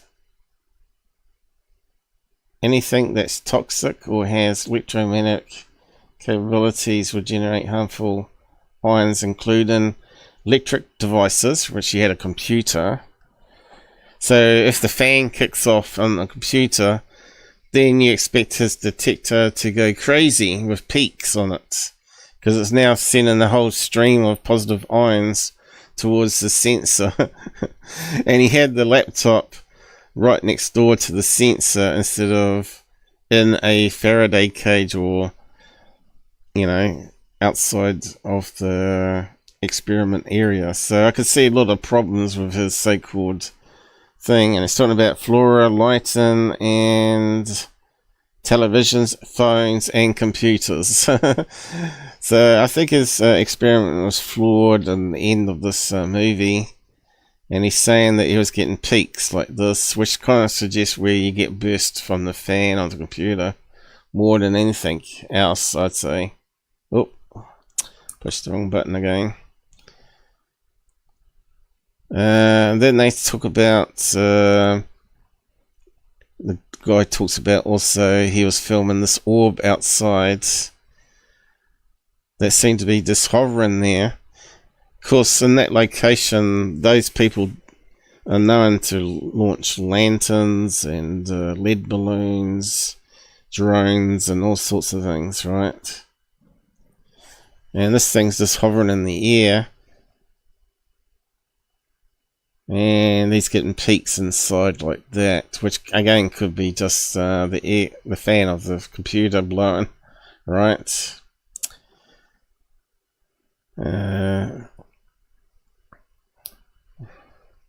And that was it, the end of the movie. I'll give you a link so you can go and watch it properly if you want to. It's pretty long, but yeah.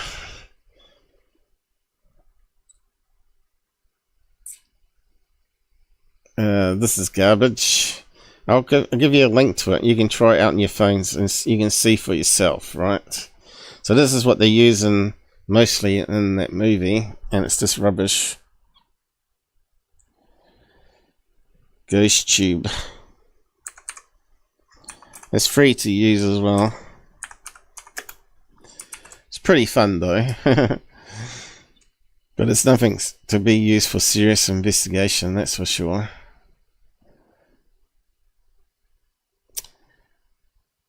Of course, Skeptical Inquirer talks about the Xbox kinetics and paranormal investigation. I'll come back to that in a minute. Because we did the movie, so we're done with that one. Here's a link to the movie. I'll just post a link to it. It's free to watch. Well, it's free on this location anyway.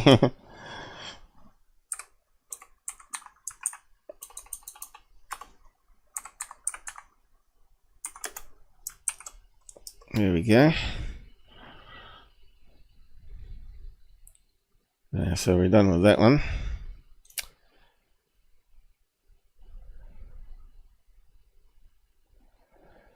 I'll come back to that. And of course, I wanted to find out what phones the app works with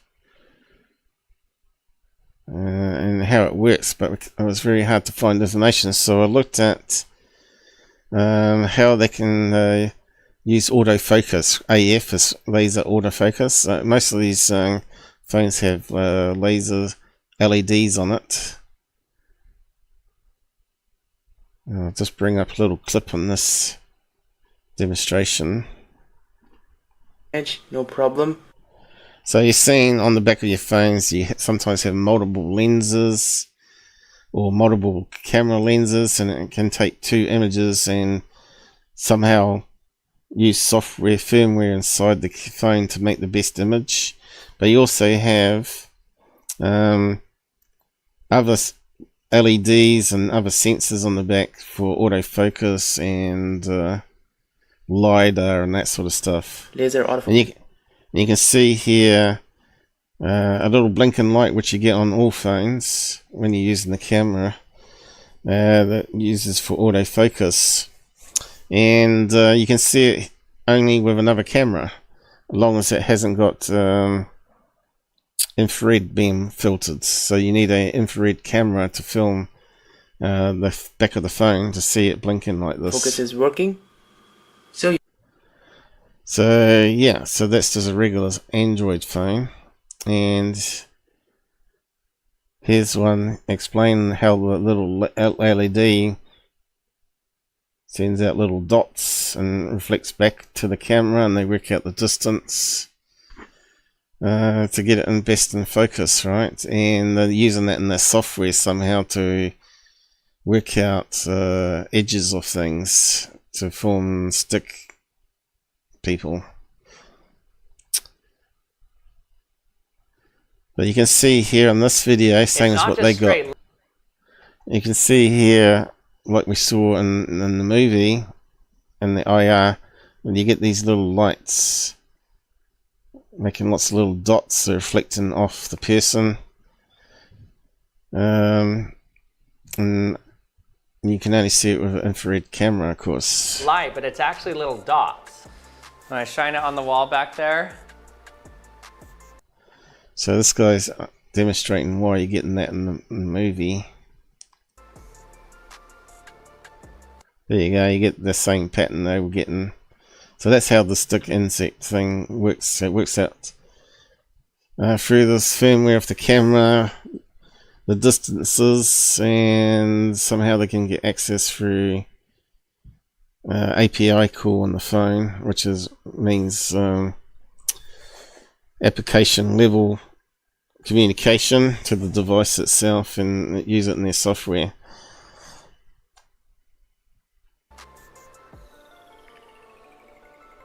And of course that happened on Beyond Skinwalker Ranch too. They saw a Starlink train above them in the sky, and they didn't realize, but someone got out their iPhone, started filming it, and it started having all these dots in the tree. And the CIA guy didn't actually know at the time what it was, because he wasn't a technical expert like he claims to be.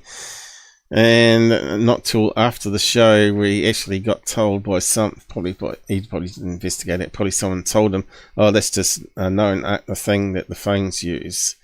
And he was telling Brando at the end of the Beyond Skinwalker show that they debunked that one. But they didn't say how they debunked it.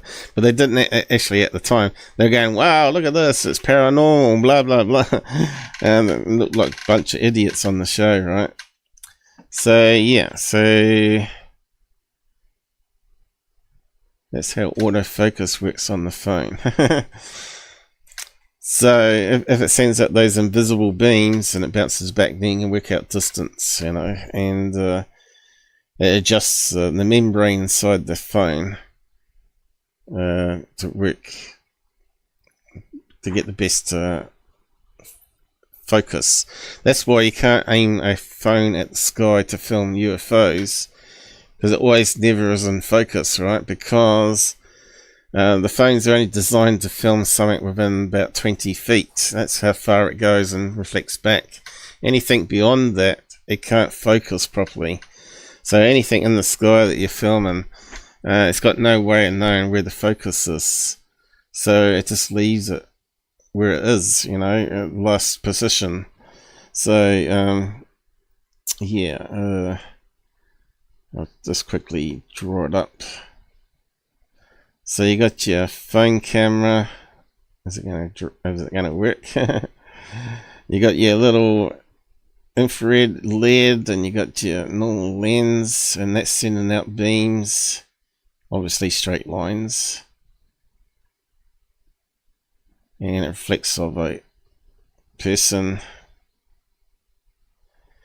And inside the camera it has like a membrane, like a speaker membrane, with the glass thing inside of it, and it simply moves back and forth just a little bit, enough to get it in focus and out of focus. And it moves it back and forth until it decides whereabouts the best images based on the LED up there. It's got a special name for it, FDR or something like that, FDAR or whatever it's called. Yeah, you got to remember, inside a phone it's quite complex. You don't realise how complex a phone is. If you have a look inside a camera, all the lenses they have inside camera lens. So we'll try that. I should say phone.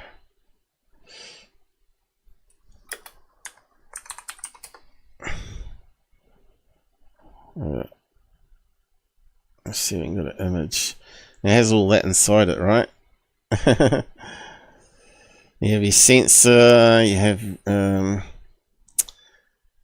shutter, which they put current through and it goes black.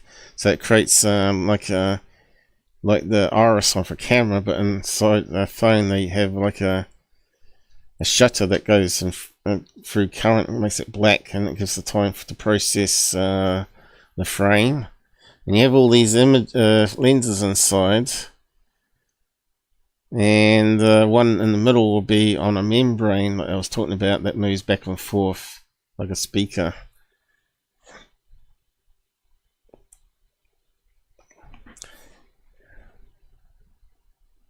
And what you can do is you can put filters in front of that lens. You can get filters on the lens that filters out of a different color light spectrum. But you can actually open up your camera or get an old phone, pull it bits and actually get to the camera and actually move there's a filter in here. One of these will be a filter that removes infrared light. You remove that and then it becomes an infrared camera. And many people have done that, modifying it, you see. With regular cameras, they're a wee bit easier to do. There's one with 3 lenses and a couple of specialized infrared. One will probably be LiDAR and one will be infrared transmitter.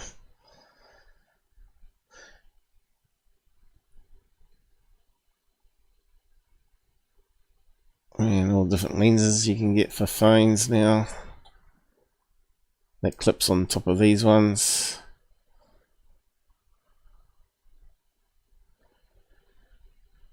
That's why they cost like $2,000 now. Yeah, so they're talking about the testing out the kinetics in the house, and also paranormal. And there's quite a big article here talking about the dots, how it works, and how he was getting strange errors like I was, like he was getting a vacuum cleaner, I think it was, a vacuum cleaner and a rubbish bag, as well as himself being shown up as entities.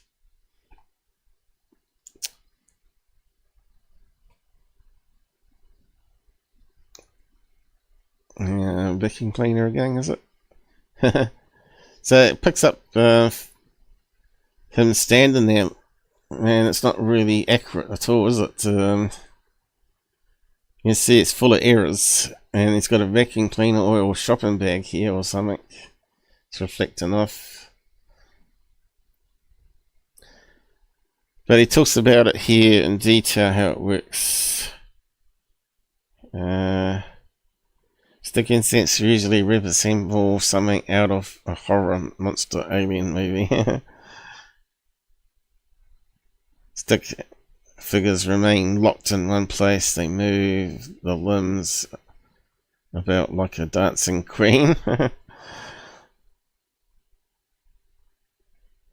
All these can be traced back to a common source, user error.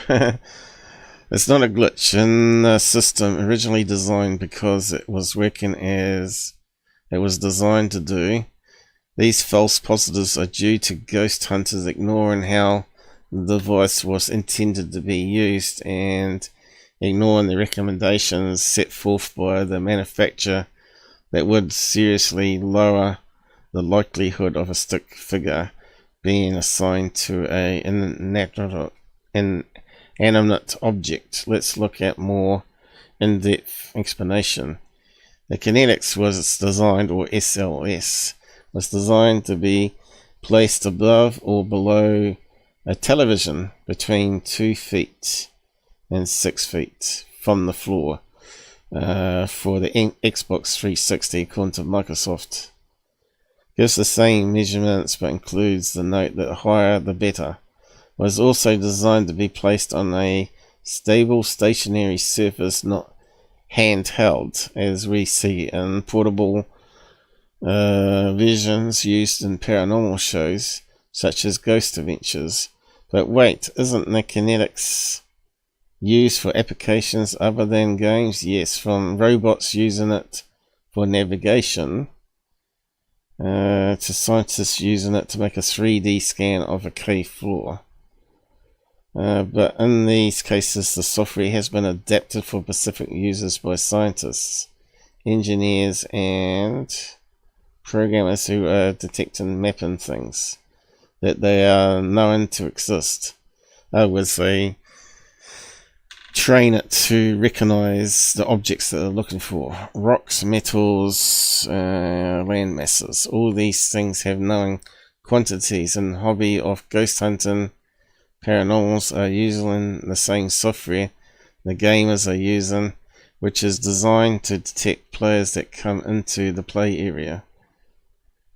The play area, as per Microsoft, should be at least 6 feet, blah blah blah. Kinetics has a large reference library to compare with human shapes, but it doesn't have any filters. Like I said, they went to like 1 million people. They paid 1 million people to film them in all sorts of positions and heights and sizes, and they used that as a model. Keep in mind that the kinetics is reliant on depth sensor for recognition of a player. It is reading the distance of the infrared speckle pattern to determine depths. Also keep in mind that the software will make guesses on where missing limbs might be based. This is why you see hands or feet wiggle around when you're in front of the kinetics. Holding your hands in front of you and your feet are just off screen when the difference in the depth of various objects matches images in the kinetics reference library that will get confused and assign a stick figure to it. So that's why you get it in chairs.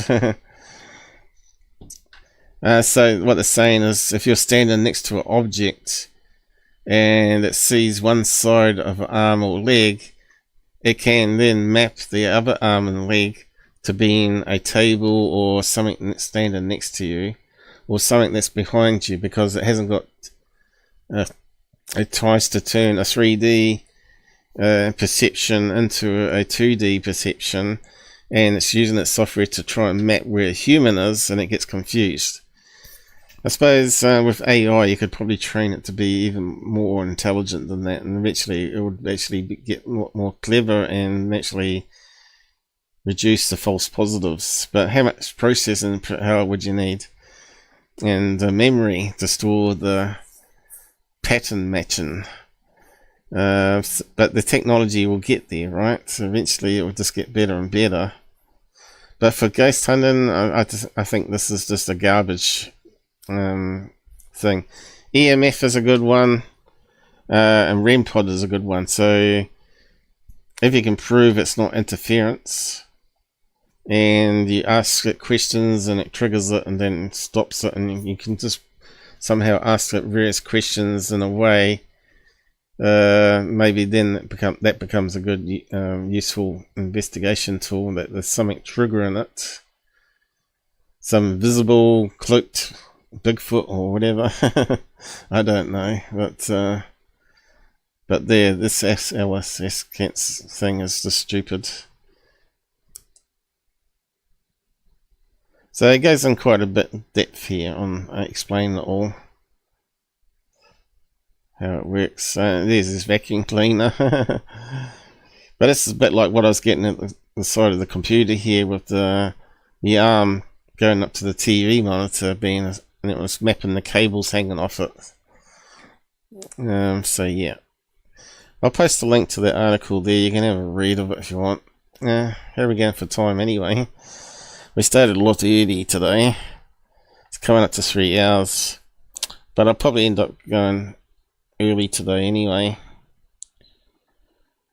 I have to keep it under 4 hours. Apparently, Pilled.net only allows us to do 4-hour streams, and then it cuts us off. So I have to try and keep stuff under 4 hours, or I have to re-upload it to Pilled after and replace the one they chopped off. They keep saying, "Oh, it's all about costs." I said, "Well, you're meant to be in competition to YouTube. It'd be a YouTube replacement. If they don't do exactly the same what YouTube offers, they're not a replacement."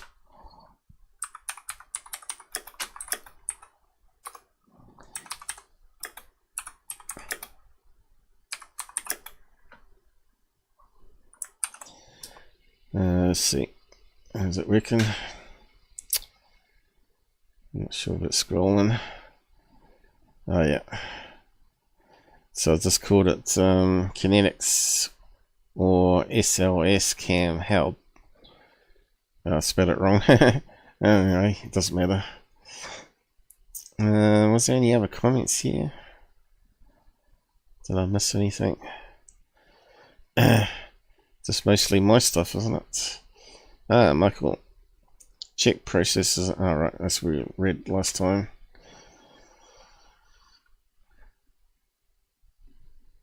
Anyway,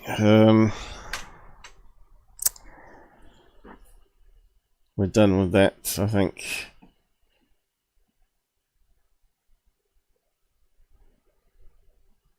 And back to Skinwalker Ranch debunk next week, I guess. I have to look at getting some new guests on again. Hopefully in UFOs, or UFO type rather than paranormal. But yeah, can we find that misty one? I think I had some images. I must have missed it somewhere. It wasn't that one.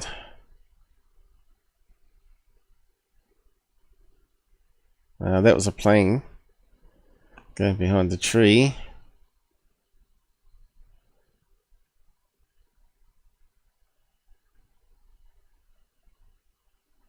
Knights of the Dancing Fairies. Let's have a look at that one. Lots of fairies in it. Oh, here we go. Yeah. Nice little bugs. Yeah. They're only little clips, so I think I got the full videos up there though. I'm still trying to find that one that's similar to what they're showing in the movie. Rain and Bugs. I don't think it was that one. That was the UFO thing, which is crazy. More bugs, low res. Okay, let's have a look at that one. Oh, doesn't that give you... Oh no, that's right. We looked at that one.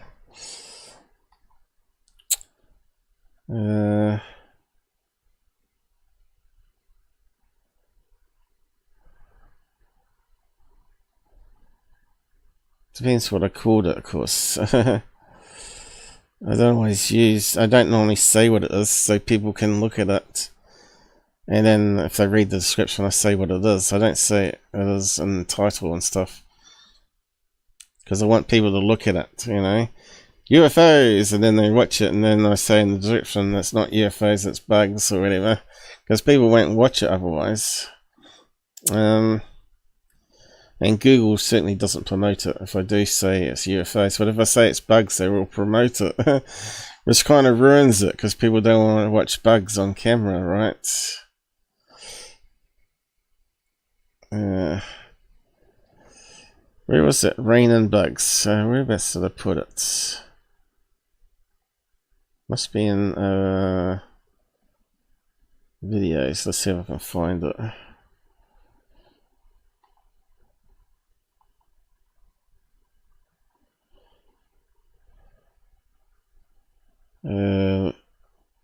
Angry Sky. No, that wasn't it. Spider is back. Yeah, he's back again too. Making a right mess of my camera again. What's that one? That's what rain looks like. You can see how much moisture reflects off raindrops coming down.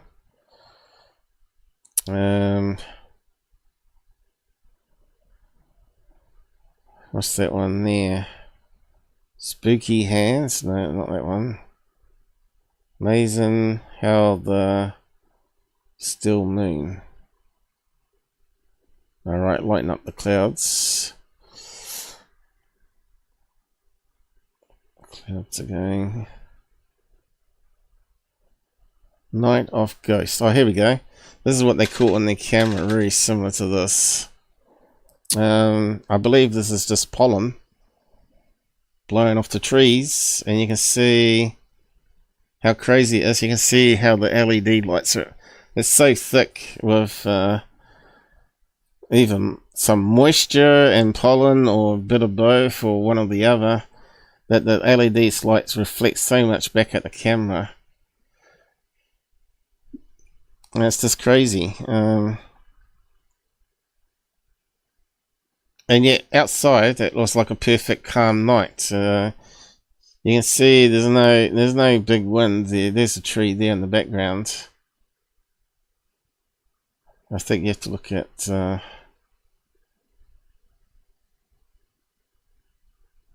anything moving there. There's not. It's a bit hard to see though. But believe me, I was outside there and couldn't see anything there, but on the camera it was like that. It's just crazy. But he's got a bit in his folder where they're claiming that's a load of orbs coming out the triangle, which is obviously garbage. I'm just trying to see where it was again. It wasn't there. Oh. Damn.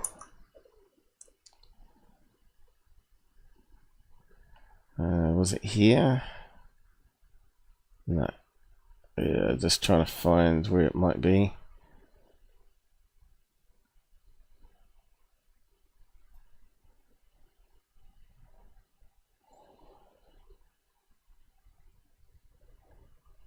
I'm pretty sure it was around about here. Let's have a look.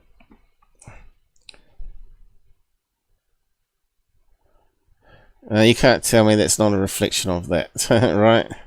You can see its reflection. You can see that's reflecting up there, and that there is less defined as that one there, because that's more bendy. But that one there looks like that there, doesn't it? Going up, and of course it's outside the reflection point here, so you don't see the rest of it.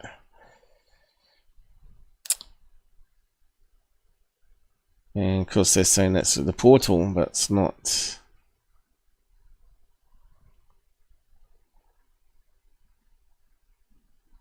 And they're showing the daytime view of it. And you can see it looks like there's something else here, right? It looks like this here.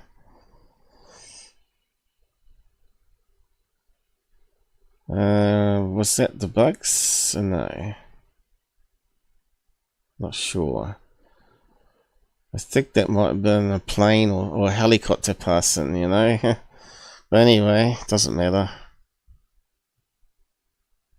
Alright, this is where they're getting all that sort of stuff hidden towards the camera. It's a bit hard to show it here. You'd have to watch the movie. I don't want to play it because I know it would get copyright because it's on YouTube and other platforms and Apple Podcasts and all that sort of stuff. I know it'd probably get flagged by YouTube because they would have indexed it. Even though it's free to watch, it's still copyrighted material, right? Even though we'd have to go through all the hassle of trying to get the copyright removed because we know the film director or whatever. I think that was it. It's a bit hard to see it without looking on the video itself. But yeah, I think I've got better stuff on my camera.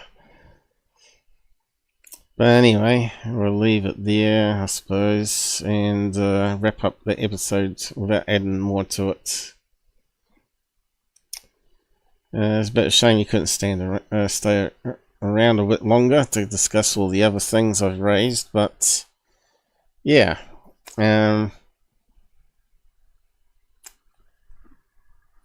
suppose it's a bit more interesting than Skinwalker Ranch stuff, but still, a lot of it's subjective, a lot of it's debunkable. But yeah, that one where it sort of whites out the camera, I don't know what caused that. That's kind of the strange bit in it. I thought the government sensors bit in the movie was interesting. Why would the government be setting up sensors there, and what are they measuring? We don't know. I suppose they're not allowed to touch it, even though they pulled off one of the covers. Whether it's picking up bursts of radiation from the ground, it could be. It could be a radon sort of detecting system. As we know that the Skinwalker Ranch team, the CIA guy went to Bradshaw Ranch, and they had a special camera that could map radon gas, and they found there's a whole pocket of it above the ranch where it's leaking from the ground and it's forming clouds of it. And I reckon that's the same thing they need to do on Skinwalker Ranch. But as Ron said, that they leave a lot of stuff out of the episodes, or the editors do, and I reckon that's bad if that's the case. If they're catching more stuff that proves something is happening, then they should be showing it, and not trying to do ratings and making money from it.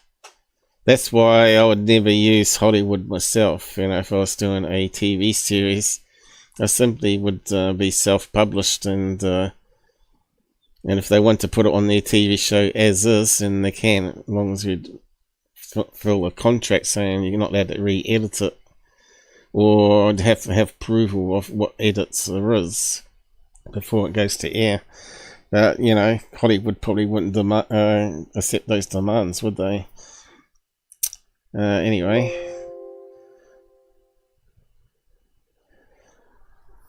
But I think in Skinwalker Ranch, the reason they're not getting any activity because it's related to the people that's on the land. So let's say you had aliens coming to Skinwalker Ranch to abduct certain people that were living there, and they're not there anymore, then those aliens are not going to come back, are they? The UFOs are not going to come back. That's why they're not capturing them.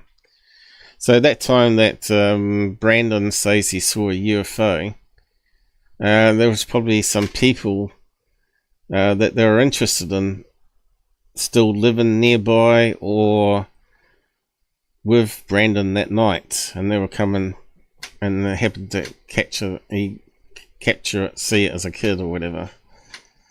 I think it might even happened in the daytime, didn't it? This is why I want to get Brandon on, so I can actually talk to him about this sort of stuff and discuss it with him. But I tried to keep middle ground here, as you saw today. I didn't want to tear the guy completely to bits with some of the evidence in the movie. I wanted to keep the discussion flowing, and rather than make people say, oh, that's a horrible person, not going on his show ever again or whatever. Because I've had my own experiences, so I can explain why people get suckered in. and even I have to debunk my own stuff, don't I? So yeah, so I'm just going to wrap it up there, guys. Hopefully you liked it anyway. Try and get more guests on, of course. I wish you worn a headset though. I could see it cutting out. I'm not sure how it come across on YouTube. But when people don't wear the headset and they got the volume up too loud on the laptop, you get that sort of cutout that happens when you over talk each other. If you had a headset on, that sort of goes away, right? Because the software is not trying to cancel out me talking, and of course if you get that delay, that's where you get that sort of the fade out of the audio, right? So only one person can talk at a time. But if you have it with wired connection and headset with mic, you can talk at the same time, and it'll pick up both people talking at the same time without cutting one out because of the software noise cancellation nonsense, right? But he said he didn't have a headset. 11 likes. Thanks you guys. I'm filled. 8 on YouTube. Wow. So that's the most people we've had on for a while. I'm not sure if it because I said it was Bradshaw Ranch on today. But yeah, I'll just try and get more people on like that by the looks of it, because these guys are interested in what they have to say. But yeah, it's time to wrap down now and stay safe and drive safe on the roads. And I'll say goodbye. If I can find the thing that shuts it down. Ending. Thanks for your donation, Mike, if you're still there. And I think your message just popped up after I closed. And hopefully see you again next weekend if you haven't quit YouTube.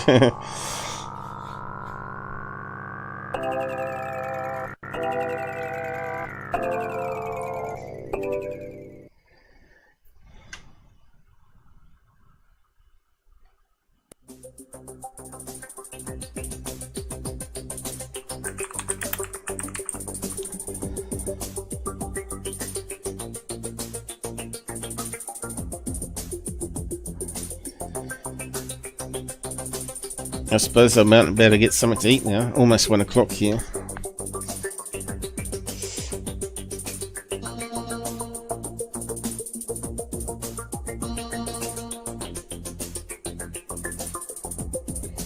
Go and watch the movie now, and you'll see what I mean.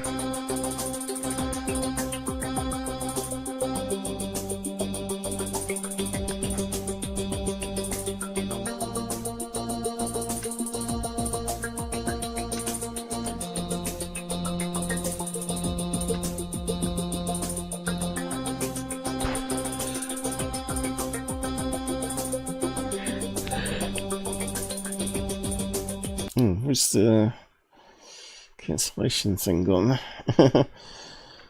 Everything's out of sync here since it crashed.